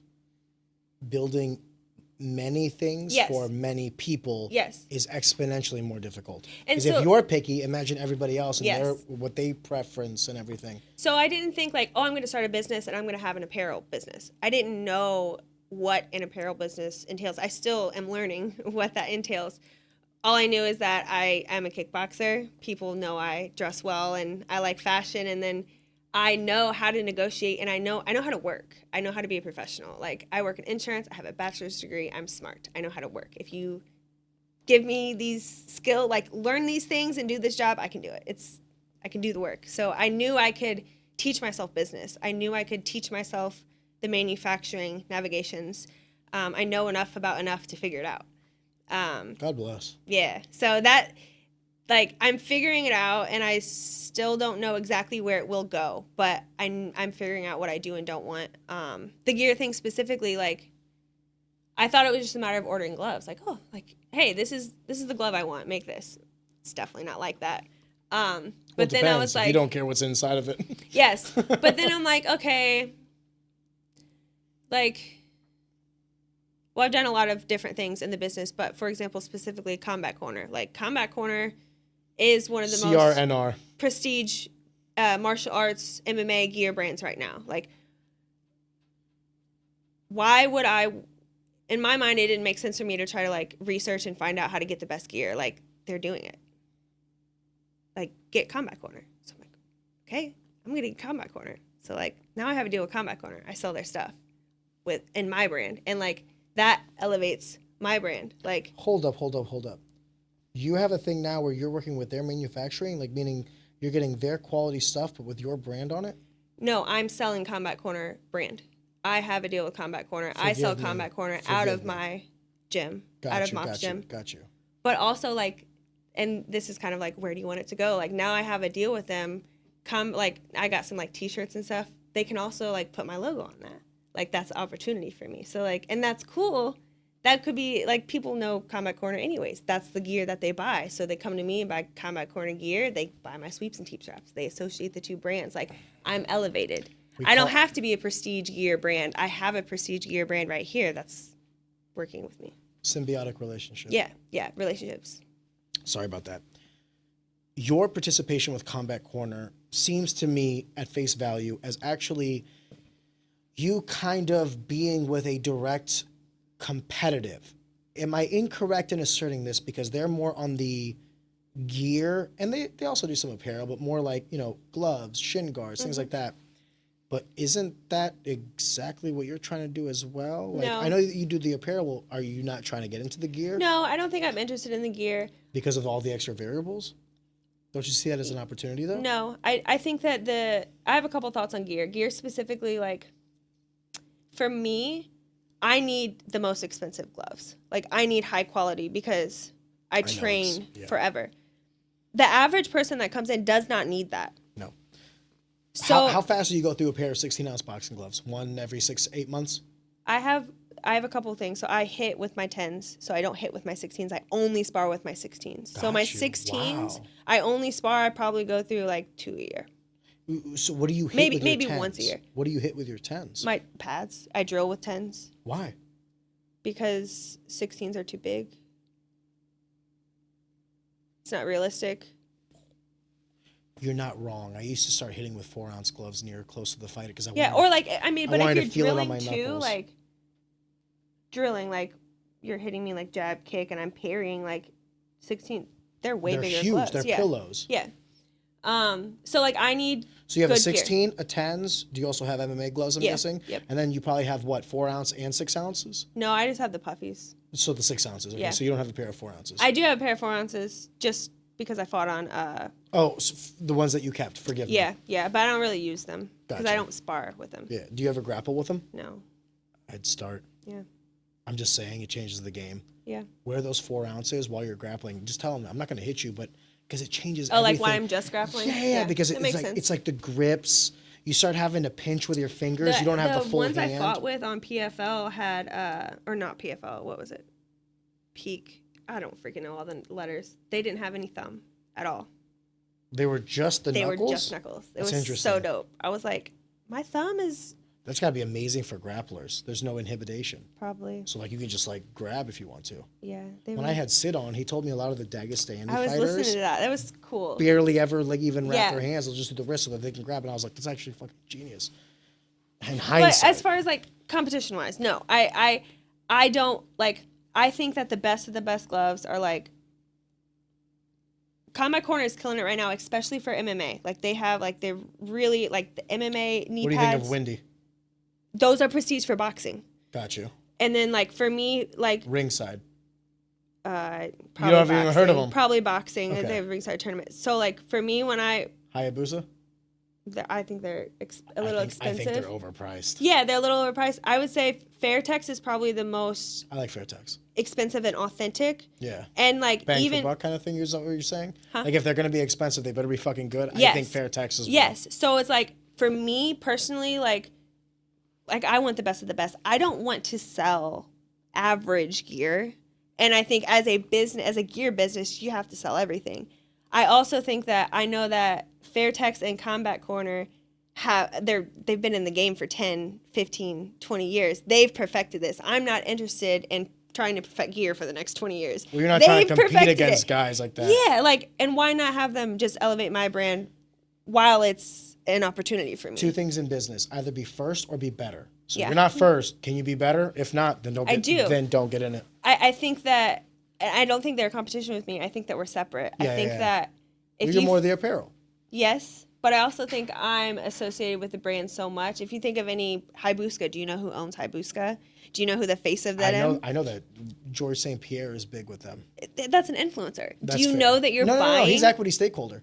Okay, but probably from That an is influencer. that is like the one enigma. It's like you are I'm generally bootstrapping correct. this shit. Yeah, like you're I'm generally bootstrapping correct. this shit. Like some people might buy my shit now because they think it's cool and it's flashy, but most of the people that are buying my shit are buying it because they support me Got you. and they support the journey. What do you want this business to be built on, you or the brand? And let's ask that first. Do you want it to be tied to you, or do you want it to eventually supersede you? I always want it to be tied to me. I'm not interested in running like a corporation where I'm like out of it and like there's not? payroll. Like I want it to pay my bills. I also think it could be a really cool avenue to help other people. Like one of my ideas when I have a lot of money, this year at Waco, the Nationals tournament, the women's registration was like really shit. There was not a lot of women. And like, I think it would be dope to like say, hey, Sweeps and Teeps this year, like all women registration is free. Like I'm paying for it. If you're a woman and you want to do Waco, your registration is paid for. I think I could do things like that could elevate the sport in much more than any type of corporate money would bring me. I think like. Why can't you do both? Why does it have to be mutually exclusive? I think I maybe In could. fact, I would say that if eventually. you had corporate money, you could do more of both. I think that I don't have the capacity to That's why you do outsource that it. yet. You're right. You're right. You won't outsource it. If it were like, if I can, I don't know how to explain it. Let me ask you this question. Right now, you're doing this all by yourself, and Well, I do it by myself, but my team does it. Like, Got you. we have. but you make every decision. I make the decisions. You're the yes. decision maker. Yes. Duly noted. I think that everything you're doing and why you're doing it is perfect. It's the same reason I do what I do. But there comes to a point where you will only have so much hours in the week. Mm-hmm. And then it comes to the point of like, okay, if the goal is also to then give back in some capacity, you give back in the form of jobs. You give back in the form of if you generate more revenue, if you bring in more money, then you can do more good. So I understand what you're saying about like this corporate aspect of being like, well, I don't want this to be like a corporate job. But like, what is the difference between you making decisions and doing a lot of the manual labor and you just making decisions? Regardless of who does the manual labor. I like the manual labor. I like to show up at the tournaments and set up and be there. Then do that. Then be a part of the marketing team. Do you have to pack the wraps? I like it. For now. But what if it comes to 1,000 a day? Yes, I also have a goal? team, like, for example, for Waco, for nationals, I went and I had a booth. I was registered, so I was assuming I was going to be fighting. I didn't have an opponent, no one registered. But my good friend and partner, Annie, I paid for her hotel room. I paid her money to come run my booth the whole time. Sponsored her. Yeah. Well, she's not a fighter. She's just my friend. She came and ran the booth for me. She ran my business. As an employee, forgive me. I said a sponsor. I wouldn't say employee. She's my friend, and she's helping me grow my business, and she's invested just as much as I am. Like, my friends are supporting me, and I'm at a point now where I'm not paying them jobs. I'm not giving them jobs, but, like, on the weekends, if I have a booth, we can make some money. So I want to take it slow to where I have full control to do that, and also at a capacity that I can control because I have fighting. So I can't do a huge drop and sell a bunch of stuff. I guess that's not a good example. A good example of what? What is it the higher level that you're trying to explain to me? Like like I don't want to go corporate. I understand that. My question to you is why? Because you like doing the labor, but surely you can understand that they're not mutually exclusive. The only difference between like corporate and what you're doing now is scope. So instead of selling 10 a week, you sell 1,000 or 1,000,000.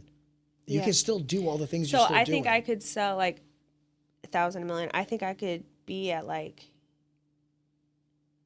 I don't know, like Adam Meredith. He's a good example. Like, he's killing it, and he has, I think, with imposed will. Yeah, and he was doing it by himself for a while, and then he took on a partner. Yeah, because he's growing. He can't handle it all himself. Yes, but he's growing at the pace that he wants. Before, he wanted to do it for a minute by himself, and then he decided, I need a partner. Correct. I want to outgrow myself. But extrapolate that over the course of time, because it's exponential the way growth works. The hardest dollar to make is what?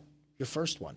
Mm-hmm. After that, it's off to the races, right? So you made your first dollar. Okay, well, now the second dollar is easier than the first. The third dollar will be easier than the second. So eventually, it should be an exponential growth pattern. Now, whether it's linear, which means straight line, or exponential, to be decided.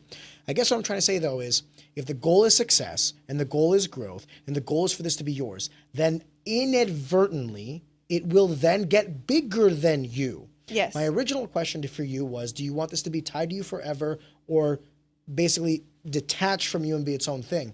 And that's why I asked the question, is like, I understand that Sweeps and Teeps is you, Lillie, right now. Mm-hmm. But don't you want to get it to the point where, like, it doesn't have to be? Where you could be fighting, and maybe that helps sales. But what happens when you're 40 and you retire? Don't you want it to still sell? Yeah. Yeah, that would be So then it can't be detached from you. But how would it do that? If the quality and the brand and the marketing and all these other things, can you handle all of that? Can you be at all places at all time? So you're going to need employees. Yeah. And then what will that eventually become? Eventually. A corporation could be 50 people. It doesn't have to be 500. I think that... And you can still have your hand in the cookie jar. I think there's also, like, even smaller than that. Yeah, I mean, S Corp, C Corp, there's a bunch of different things. Yes. I think that's... The reason I brought that up is the way you said that was also like almost like this negative connotation. And by the way, This is not an attack. This is more of like an observation. I hope you can understand what I'm trying to say of like, this isolation of the variables does not have to exist. It can be all things at all times. It can still be your baby. It can still be where you have your hand in all the big ticket items, but you don't need to be doing every little thing. That's what we call outsourcing. Yeah. What is your time worth to you? A lot. A lot.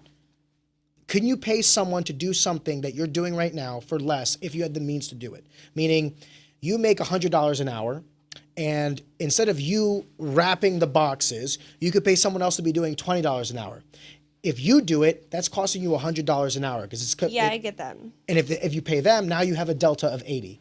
Well, how long until you're not doing any of the manual labor and you're exclusively making the creative decisions, the marketing decisions, the operational decisions? Is that not corporate? Yeah, that makes sense. Is that not the goal? Yeah. What happens when you're 70 and I you don't think want to do anything? in my of this mind, shit? corporate maybe means Suit and a tie? little different. Like, maybe like. No soul. Like I want Just to be able to like capitalism. I want to know my employees. I don't want to write a check to someone. I want to hire people That's beautiful. in my community. I guess the second thing to Sweeps and Teeps, I'm known as the princess. You know how hard it is to sell a princess shirt to a man? I don't know. My Those are coach- sexual preference. My coach will buy every single one of my shirts. But the princess one? But like it's people wanted to support me, but like when I sell a princess shirt, it's like fuck. But that's know my what? name. Good gift though. Give me your Venmo. I'm buying a princess shirt. I'm a large. I'm wearing it to the But next. now I have I'm like, wearing it to the next podcast. Now I have Sweeps and Teeps, right? So now I feel like this ties also with my fighting career. And I don't really know how it'll play out. And it might be a corporate business. I don't know. But like for Waco Nationals, I showed up. I was going to fight. I had a booth. I fucking reffed and I time-keeped. And I was there and I paid them to be there because like I had a booth fee. So like all of these things, and I'm making videos and reels. Like you said, like, can someone else do my job? Not yet. No, because I can do a lot of fucking shit right now. And there's like, when I show up, like, people know that I work hard and I do good things. Like, whatever I do, I'm going to do it well. So it's like, I feel like I'm just, I don't know how to explain it. You're only scratching the surface right now. Yeah. And I totally understand that. The only reason I went down this path was that initial comment of the corporation. I think the same mentality you tackle martial arts with, you should tackle entrepreneurship with. Try to be the best. Try to be the best. I don't have time to be the best in Right now? entrepreneurship. Yes.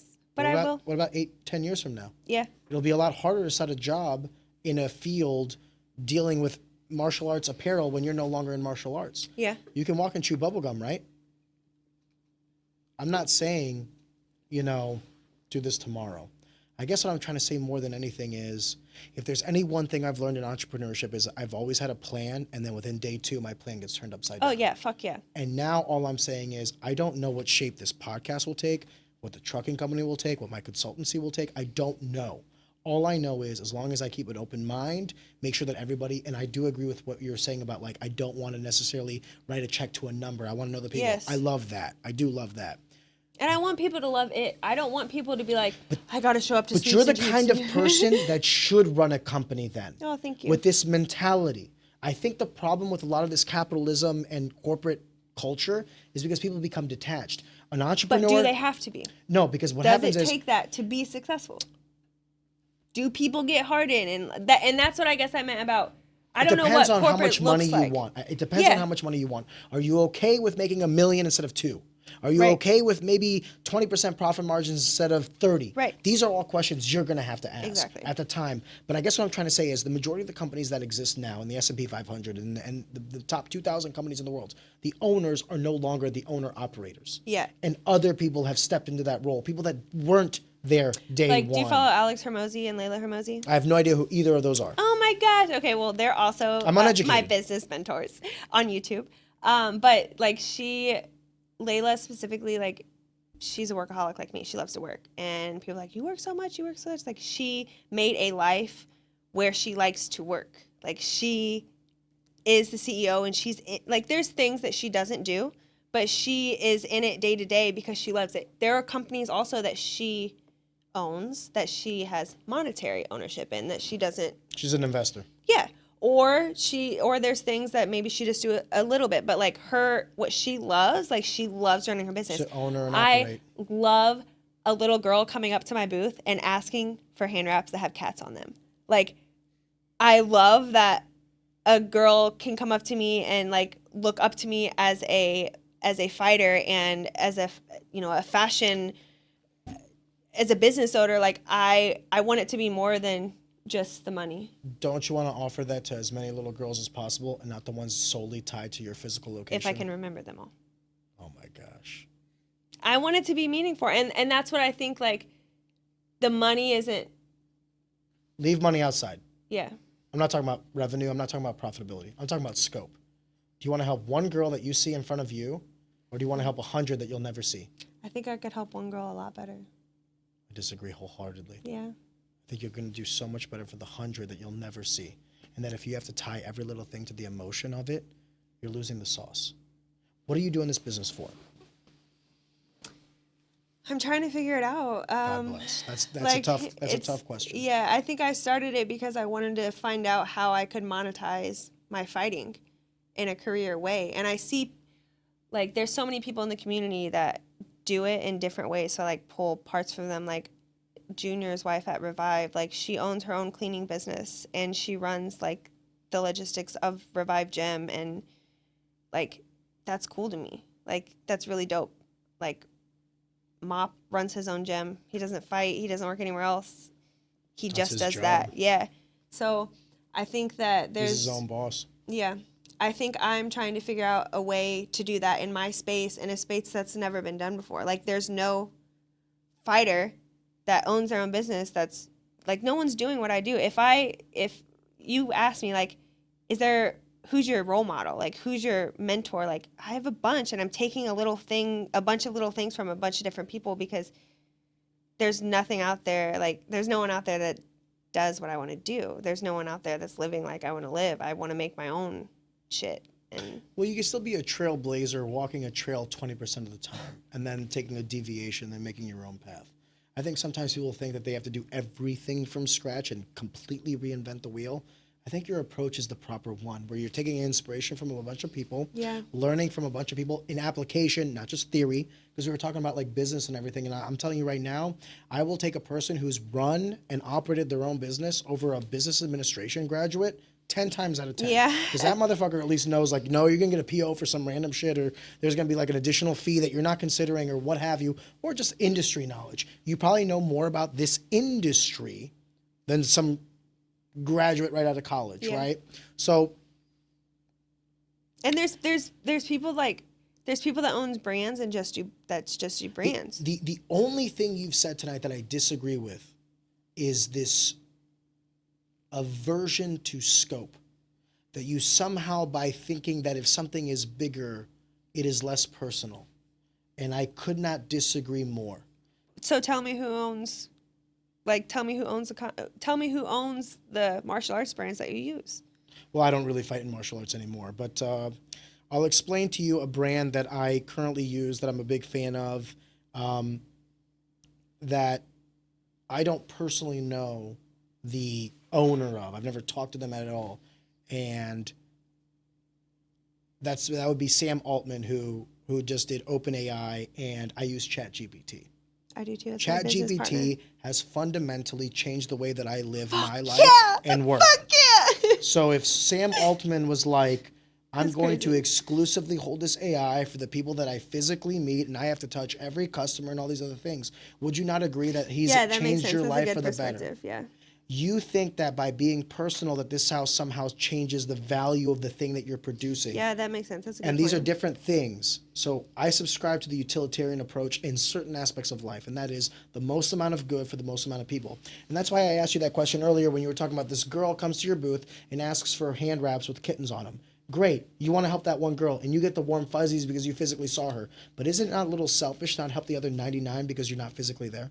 Yeah, that makes sense. What about those girls who also want kittens or cats on their hand wraps, shouldn't they get them as well? Yeah, right. Should you have to be there to do it? No, that makes So then sense. shouldn't you want to get to the point where you don't have to be there? Yeah. And fuck all that other bullshit. It's not about the money or profitability. Let's say you get the same check at the end of the month and Right. then all the other money, all the other profitability goes to the various employees.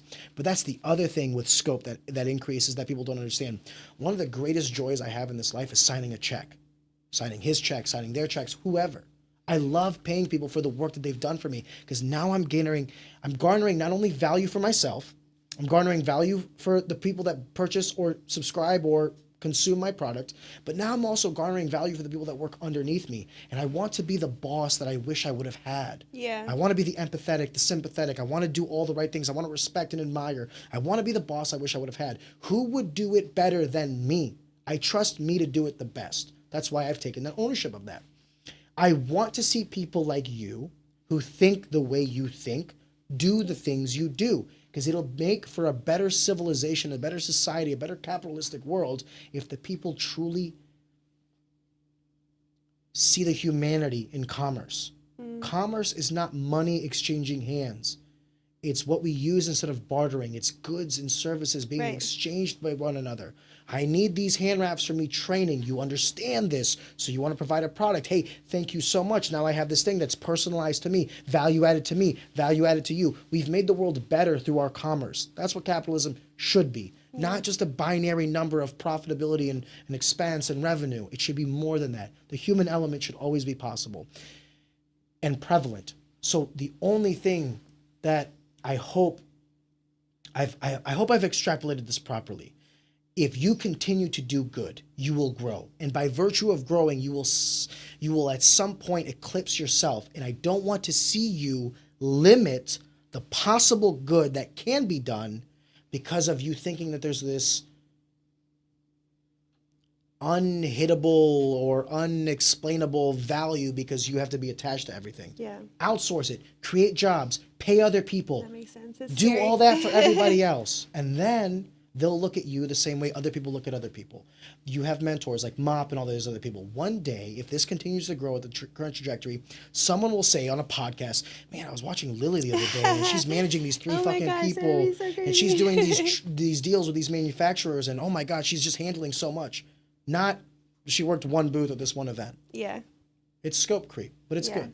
Sorry, No, I that makes ranted. sense. No, that's a good perspective. I was actually kind of thinking like something similar on the way. I there's this girl I follow on Instagram. I don't even know her name, but she's so cool. She posts all types of boxing things. She has so many followers, and I was like, would I even like if I had that many followers, if I was that big of an influencer, like would I even care about a girl that I don't know that's being motivated by my stuff? And I was like, no, I want to know her. Like I want to know who's reading my stuff. But you give me a really good different perspective on like why. I think that's wholesome. I think it's amazing.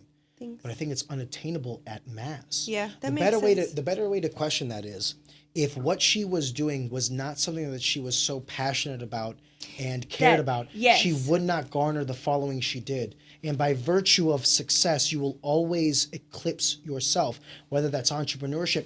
Look at Sean Woodson. Yeah. I'm sure he gets a bunch of fucking messages every other day. Do you think he wants to care about everybody and only wants the messages that he wants and wants to like, hey, Sean, I'm a cancer survivor, and he wants to answer all of them. But sometimes you have to like push that aside. Tell your story, sell your brand, do your thing. And those that will resonate will. Yes. And those that won't. But you can't think to yourself that the only value you provide is being attached to every person individually. true. Is there any other aspect in your life where you feel that way? Are you friends? Do you when you wake up in the morning, do you text every single person in your contact list good morning? No, I actually Every this Instagram year- follower you have. Do you message them every day? How's your day going? I actually made it a point to like I would get anxious because more people are messaging now about my ever. I'm growing and my brand's growing and people God ask bless. questions, but like I would get really anxious if I didn't reply right away, and then they have like the active thing on Facebook, like they can see if I read it. And I'm like, I'm turning this shit off, so I took my active status off, and then Layla Hermosi, she's on a podcast said something about like, why do you feel you have to respond to them? You don't have to respond to them right now. Like you have no like unless it's your wife or it's emergency. Like why do you have to respond to them? You don't And have I'm to like, respond to them ever. I don't have to respond to them. Yeah, Like, ever. I don't. So I'm like, Oh, If you find the time, if you want to do the value Yes. add, duly noted. but It's not a have to- responsibility. no, it's not.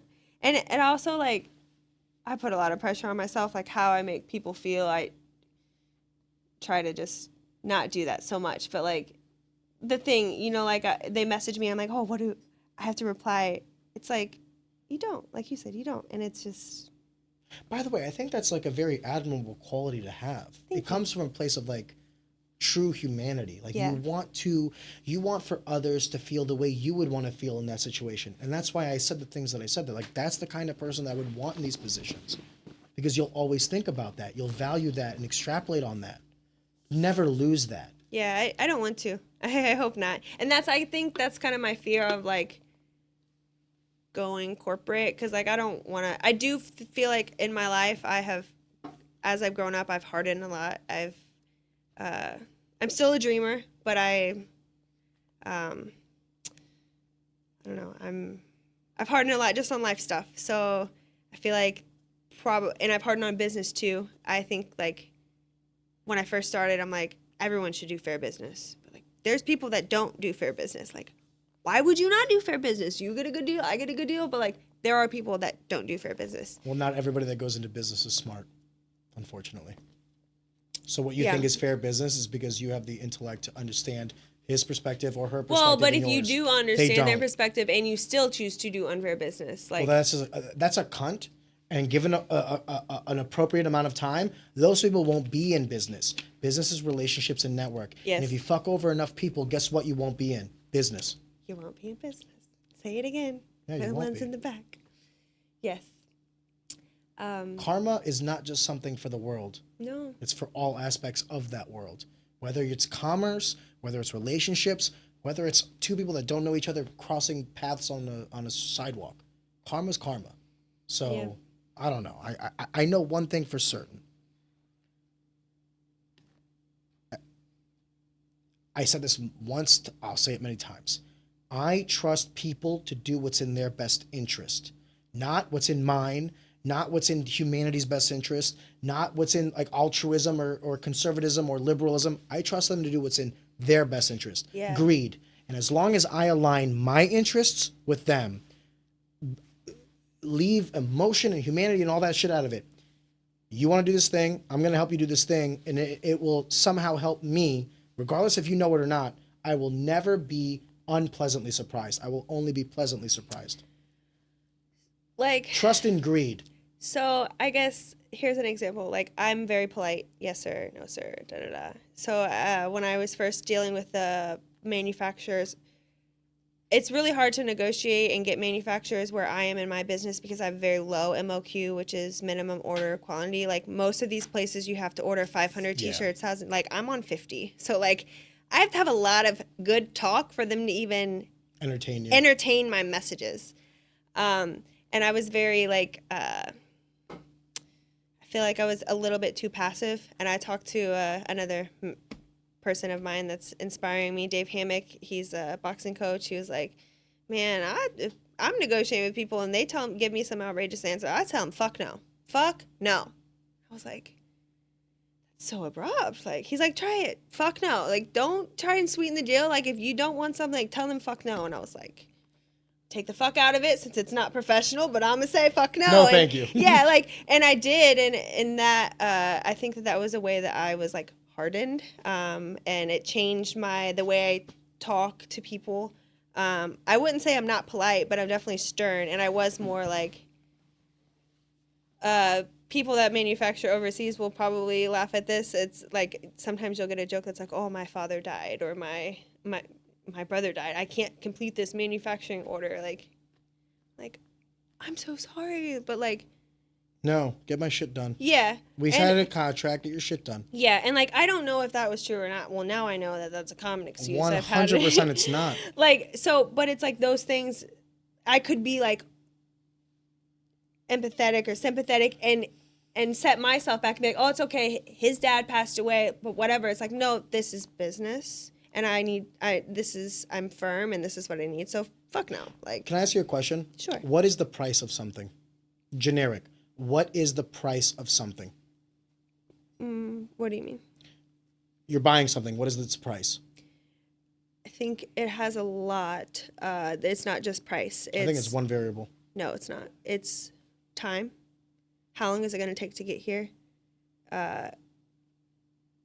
I'll pay more for a product if the manufacturer has great communication. Okay.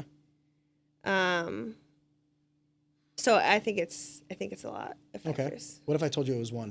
What do One you mean? variable. The price of Explain. everything is one variable. Explain. What you're willing to pay for it. Now, what okay, I thought you meant goes- like monetary price. No. Anything. Relationship, whatever. Yeah, right. The price of something is whatever you're willing to pay for it. And what is that? Always a negotiation. Yes. If this you is true. buy a bottle of water, Aquafina, for $5, why? Maybe because it was in the theater and I had no other way.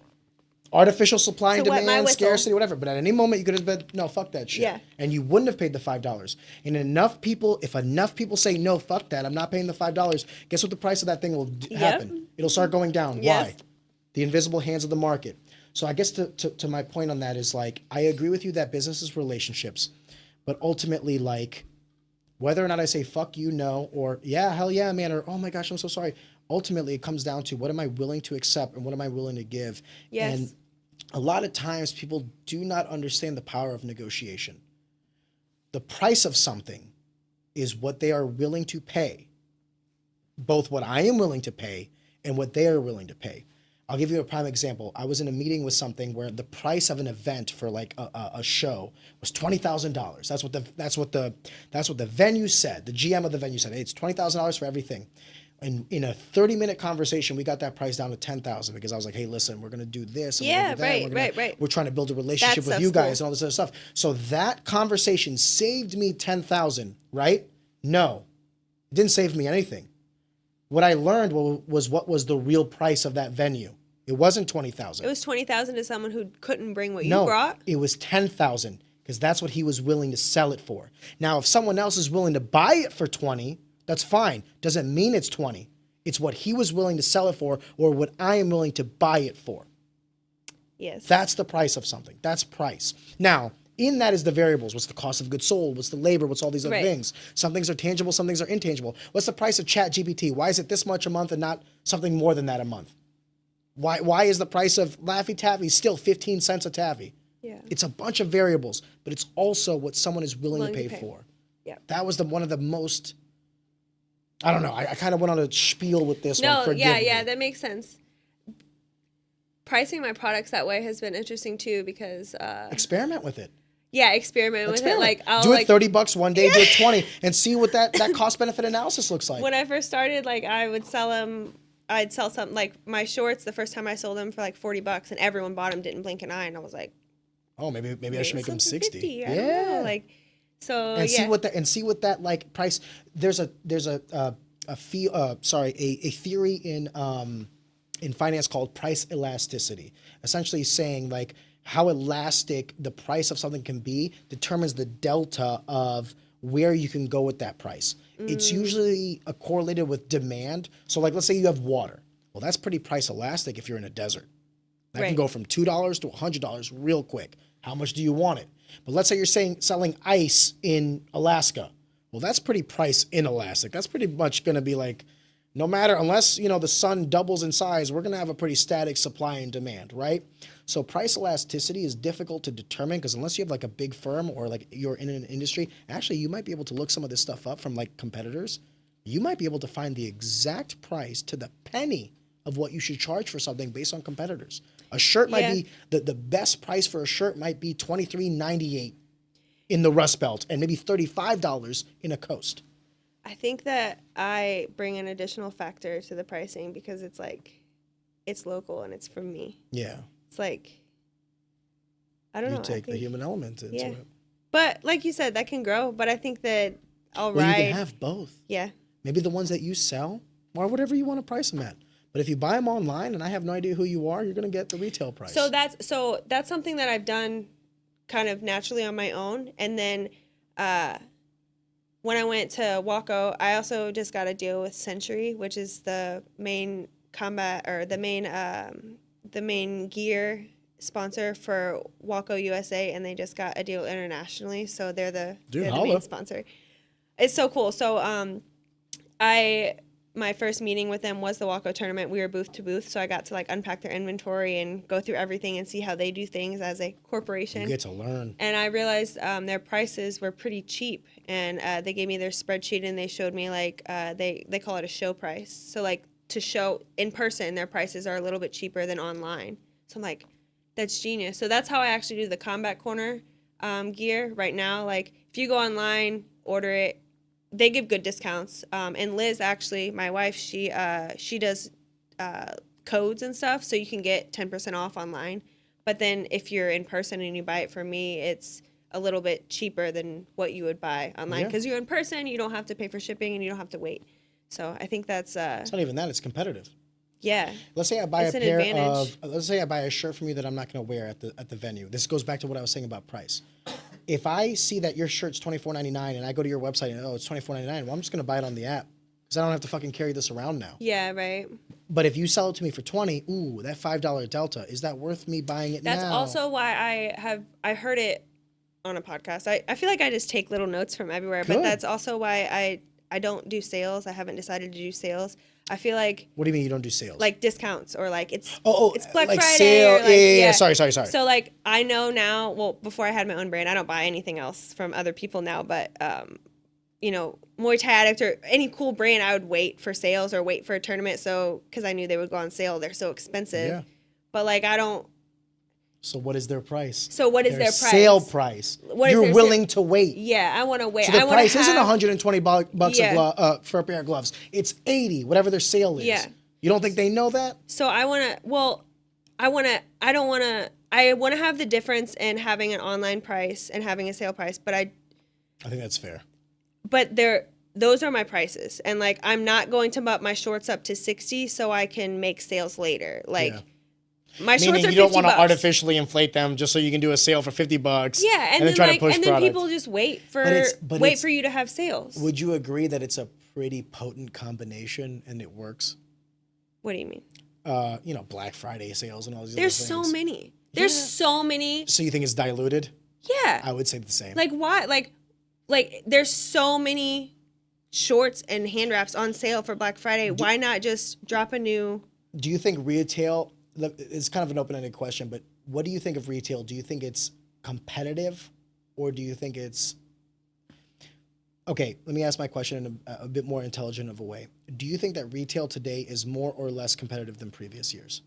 Well, I wasn't in retail in previous years, so I have no idea. But I feel like now I know that the big brands can't do what I can do, what the small brands can do. They can't make those personal relationships. They can't go to the gym and hear, I need a pair of red bandana shorts. They're designers, like, trying to figure this shit out. Like, me as my brand, I can do that. I'm a small brand. So I feel like the retail is competitive now because there's a bunch of entrepreneurs who are also users who know what their users want, who are putting that shit out there and creating it versus they're like having to think of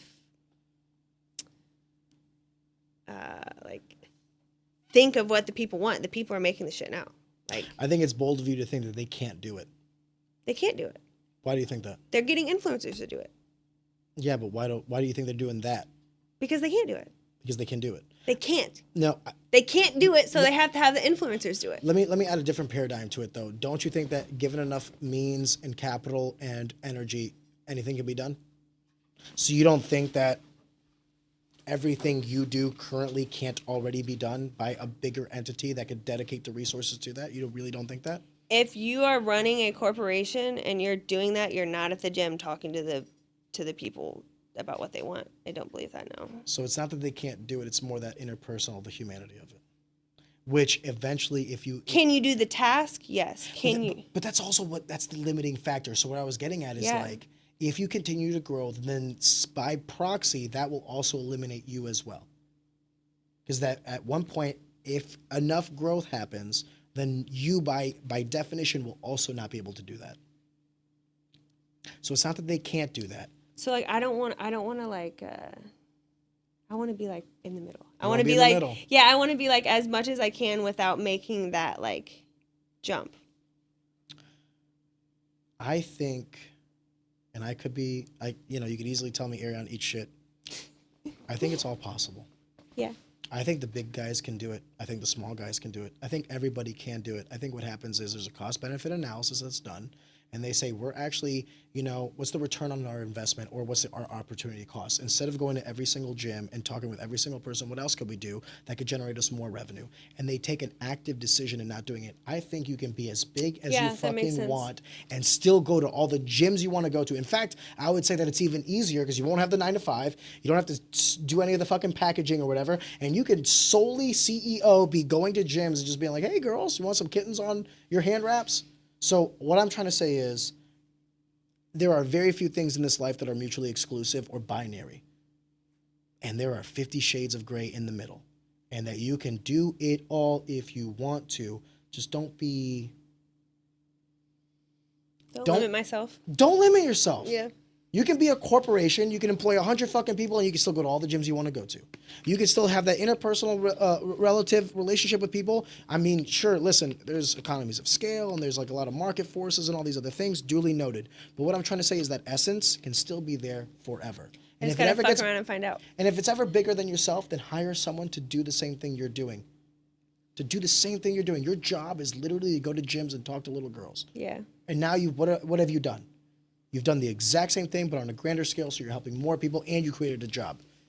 What's more American than that? Capitalism is its best when we keep in mind the human element. I believe that, and I will argue with anybody who says differently. Because outside of that, if you continue to follow capitalism to its natural conclusion, you're going to get oligopoly, then monopoly, then what? Government rule. And you end up with communism when there's only one person for all goods and services. Amazon. Yeah. So capitalism, left to its own devices, will lead to communism. And communism, lead to its own devices, will eventually lead to capitalism. What we need is equilibrium. A little bit of both. But what the fuck do I know? I'm just a foreign man from a foreign land. I think it's a journey. I think you're thinking a little bit beyond what I'm thinking, and that makes a lot of sense. Yeah. What about 5 years from now? Yeah, that makes sense. About 10 years from now, 20 years from now. You might be thinking that motherfucker was thinking small. Look at us. We're doing this, that, or the other. We're international. It's a journey. I definitely love learning. I love like the business side of things. I feel like there's so much you can learn. And I'm learning every day. And like, also I feel like, and maybe you'll have some feedback on this. So like every decision that I do make in the business always has a follow-up that could be good or bad. For example, my new deal with Century. It's great. I'm really excited. I have a lot of gear.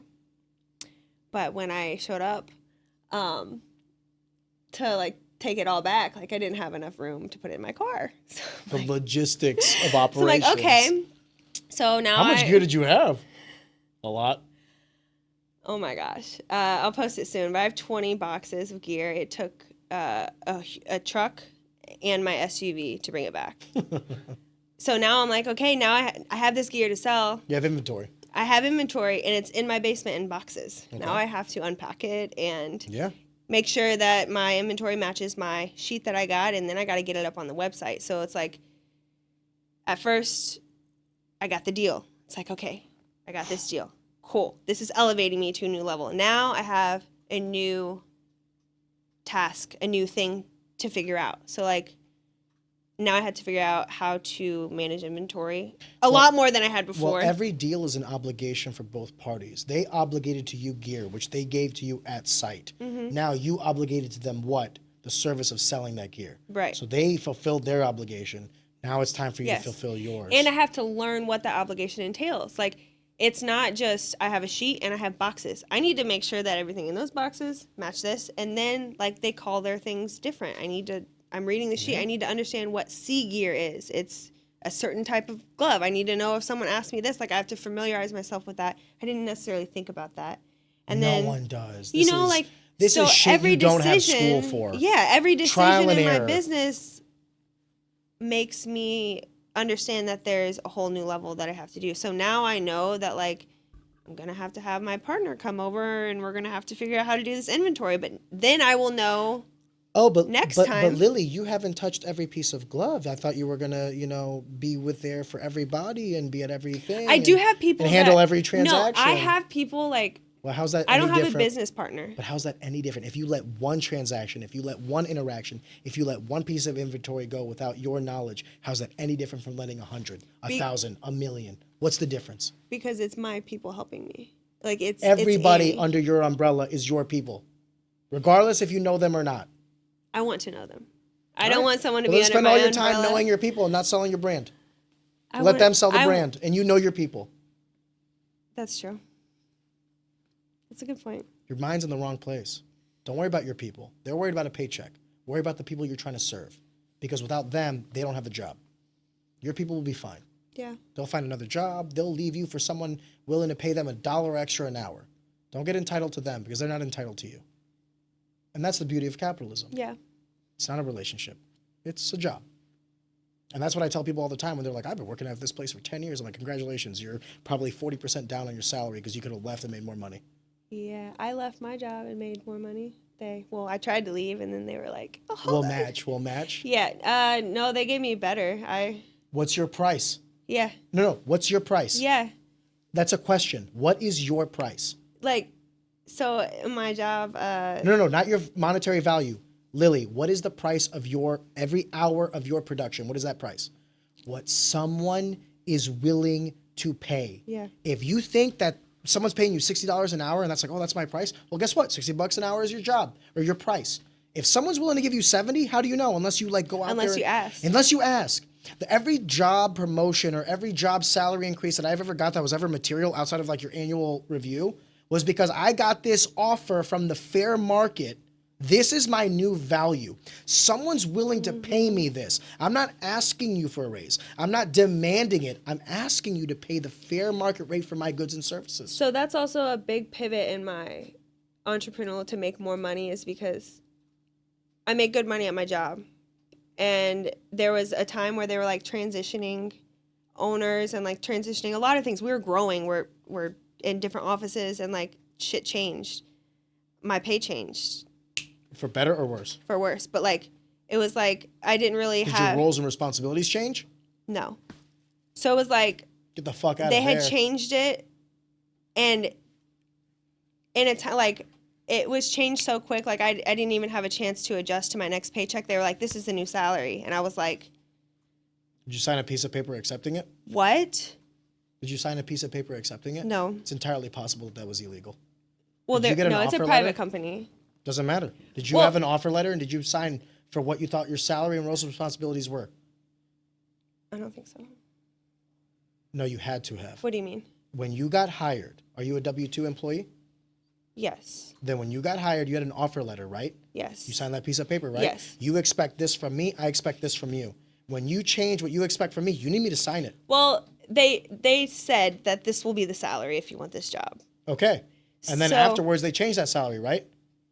They said they were going to Let me make give some you changes. let me give you an example. hold on, let me I got my also- annual review. It went up. I had to sign a piece of paper that said I accept this. Okay, so I guess let me give you some more insight Sorry. to my job. I work on a salary, but I also make bonuses. So it's a variable. It's a variable. It's a variable. Okay. It's a variable. Forgive me. So So it can go up or down. it can go depending up on or this. down Okay. depending on how hard I work.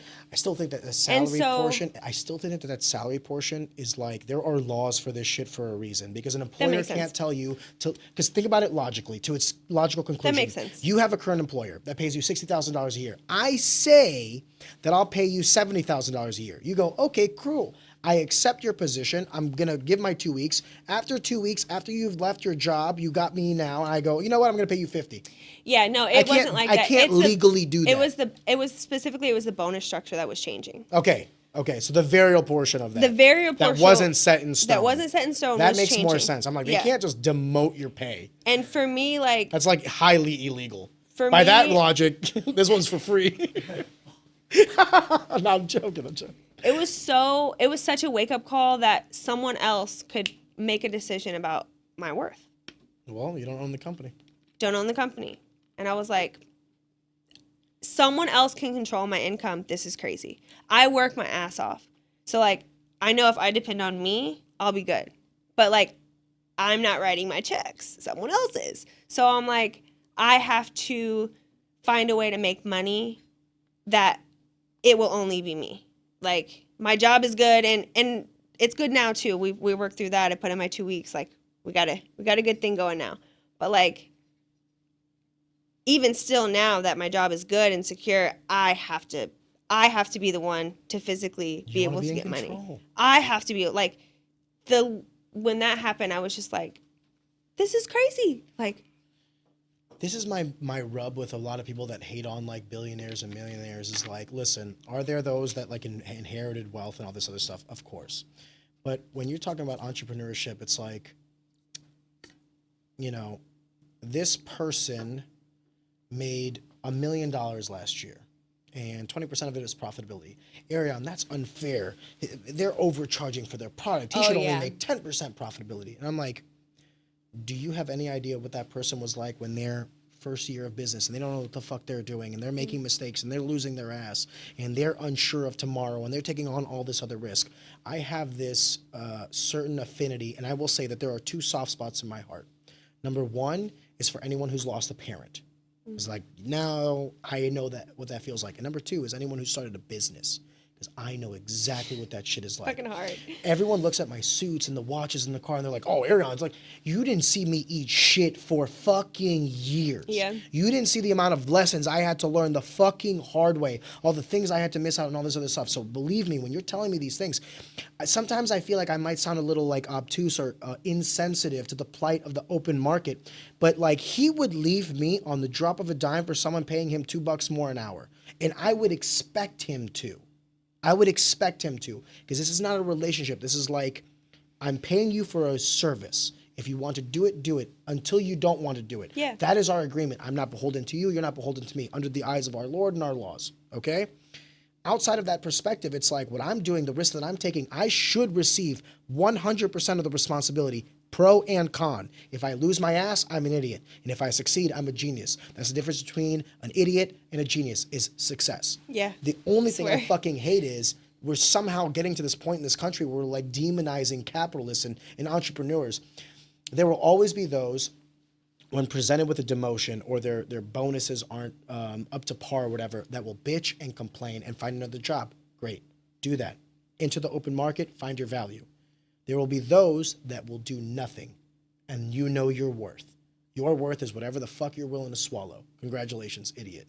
Then there are those who are like, okay, no, fuck this. I want to be in control. And that's a very small subset of people. You've been talking a lot about why you got into entrepreneurship and all this, but one of the variables you were missing was this deep want to be in control. Mm-hmm. And that control comes at a price. That price is discipline and responsibility. If you eat shit, you're going to eat all that shit. Yeah. There's no one else you can blame. That's you. You made a bad deal. You made a bad manufacturing decision. You made a bad connection with a company. That's you. Yeah. You got good quality gear. You're pushing more product than normal. You're able to employ your first employee. That's you. Yeah. For better and worse. Tell me anything on this planet that's more like fighting. Yeah. For sure. It's all on you. I love hard work. God bless. I like to beat a boss and beat that level and then beat the next level. You like adversity. It makes success that much sweeter. And I like at my job now, it can get a bit repetitive. There's nothing soul satisfying about my job. It's numbers. It's insurance. It's contracts. It's paperwork. So I don't You don't have a passion for it. Yeah. But sometimes there's not new projects and it's just the same, and I'm like, boss, you got to give me something. I have to learn, or want to grow. We have these tests that we can take. I can't just, even if I was making the same amount of money, I need something. Give me extra files, give me a property claim, give me. You're the minority. Yeah. You're the minority. But I love it. And you know what? The downfall to that is that I cannot stand the lack of work ethic. My work ethic is fucking impeccable. I'm a freaking workhorse. Yeah, but here's the thing. You work at things that you control or that you're passionate about, and things no, I work at shit that I don't want to do. What? Work. I hate working. I hate doing it. Working your 9 to 5. I hate working my 9 to 5. Hate it or I am in a Are dark you not office. as passionate about it as other things you do, or do you genuinely dislike it? I am only at my job for the money. To collect the check. Specifically. I genuinely hope so. I have my businesses and I work for one person exclusively because I'm genuinely infatuated with that man. He's a mentor to me, and without him I would not be where I'm at. And I hope before you fully dive into entrepreneurship and leave your day job, you find that mentor, you find that person you love working for, because there's only one person on this planet. Let me put it this way, the guy that I'm working for right now will be the last person I ever call boss. After I'm done working for him, I will never work for I won't have another job. I'll either retire at my job now, or I hope that you find that, though, because I don't want to work for anyone else. I'm either going to work at my job or I don't want to work have for my own anybody shit. else other than this guy. Like Yeah. That's what I mean. I think, to bring it back, because all the great things about entrepreneurship, there will be some people that listen to this and go, I love my boss, I love my team, I love all these things. Good. That's how it's supposed to be. You're supposed to not hate work. You're supposed to not hate waking up and going to that office. You're supposed to not hate these things. The fact that you do means there's something wrong there, either interpersonally, maybe it's a relationship, maybe it's a structural thing, maybe it's the company. You should not hate what you do. And if you do, you need to speak about it in a respectful way. Don't lose your job, but try to enact change. And if you try and a change will not be enacted, there's nothing that says you fucked up more than people leaving. Fun fact, if enough people in a team, in a company will leave in a certain amount of time, HR and everybody will get into kind of like a spearhead mode where they will go in there, basically gut everything and change it because they realize this is not sustainable. You need this job done, and we can't hold on to people. Turnover is a cost to a company. They can handle some of it, but not a lot of it. So that's why I always tell people, you want that raise, you want that promotion, you want things to change, leave your company. Leave your company. Don't wait to see if things will change. Leave your fucking company. Yeah. And if enough people leave their fucking company, don't do a union. Don't try to, ask your legislator to pass a law. Shut the fuck up. Leave your company or start your own company. Shut the fuck up and do something about it. Because if you don't, what's your price? Whatever you're willing to accept. Whatever your price, whatever someone will pay for it. Yeah. Stop bitching. There's some things I don't like about my job, but it's very rewarding financially, and it teaches me other things. What if I doubled your salary? Would you feel this way about this job? What do you mean? What do you make now? Double it. Would you still feel the way you feel about that job? Really? I don't. I don't think there's any such thing as a bad job, only bad salaries. What do you mean? Like What if I told you would I love it if I had twice as much money? No. What if I told you I smear shit on my face for a living? That's what I do. I go to a pile of shit and I rub it on my face. What would you tell me? Is that your thing? Like, what do you No, it's a sexual thing. No. My first question is, what do they pay you? My first question is, what do you do? What do they pay you? Maybe you like to smear shit on your face. Maybe. If you like what you do, you never work a day in your life. If I told you I make $10,000 a year smearing shit on my face, what would you say? Fucking idiot, right? If I told you I made $1 million a year smearing shit on my face, what would you tell me? Are you guys hiring? Yeah. I'll smear some shit on my face for $1 million a year. I smear shit on my face for half a year. I made 3 or 4 years salary, right? So there's no such thing as bad jobs, only bad salaries. How do I know this is reality? Women are willing at the age of 18 to subscribe to OnlyFans because they know what the money they can make. They're willing to forego all their morals and everything and say, yes, boss queen and all this other shit, and sell their body for money, which has been something women have been blaming men for since antiquity. They're willing to do it themselves because then it's good business. That's how I know, in reality, that there's no such thing as a bad job. I think that we all suck cock. We're just choosing whether it's corporate or not. I think that the reason I don't like... Go. I think the reason that I would say that I don't love my job is because it hinders me from my fighting career. I think that if I wasn't fighting, my job would be very rewarding. I work from home. If your job paid you 5x more, would you even worry about fighting? Yeah. Still? I would still fight. Hell yeah. No, you would still fight. But what I'm saying is, like, let me ask this in a better way. You're 40 years old. I'm not. You are. In this okay. Hypothetical. You're 40 years old. Your fighting career is kind of coming to an end. What are you starting to think? You don't have the entrepreneurial thing. You don't have sweeps and teams. You don't have all this other things. You just have your W-2 and fighting. Wouldn't a higher salary making leaving fighting a little bit easier? Because you know that you're No. financially secure. I don't want to leave fighting for money. Competition, not fighting. Competition. You can't compete forever. You're gonna fight when you're 50? You know, What state athletic commission is gonna sanction it? Susan Wallace just made her pro debut, and she is 50 years old, and she whooped the fuck out of that girl. It's great. Don't count me out. I might be fighting when I'm 50. Fair, but okay, that's a good caveat. I wasn't ready for that one. All right, maybe I'm wrong. Maybe there are such things as bad jobs. Like, I think it holds. So, like, the idea of retirement, like, it doesn't make sense to me that, like, you work so hard in your prime years and then you take off when you're old and can't do shit and can't play with your kids and can't travel. Like, we should not work now while we're active and can do all the things. And then when I'm 60 years old and cannot do And anything but you're sit at a geriatric, desk, you wanna let work? me sit at a desk. Yeah. And that's what I would always tell Liz. Like, if I had this opportunity for the job that I have now, when I'm done fighting, You wouldn't handle it as well as you do because you're older. You don't have the same but drive. also I do pretty well in my company, but there's people that make a fuck ton more than me. Yeah. So like They're worth more.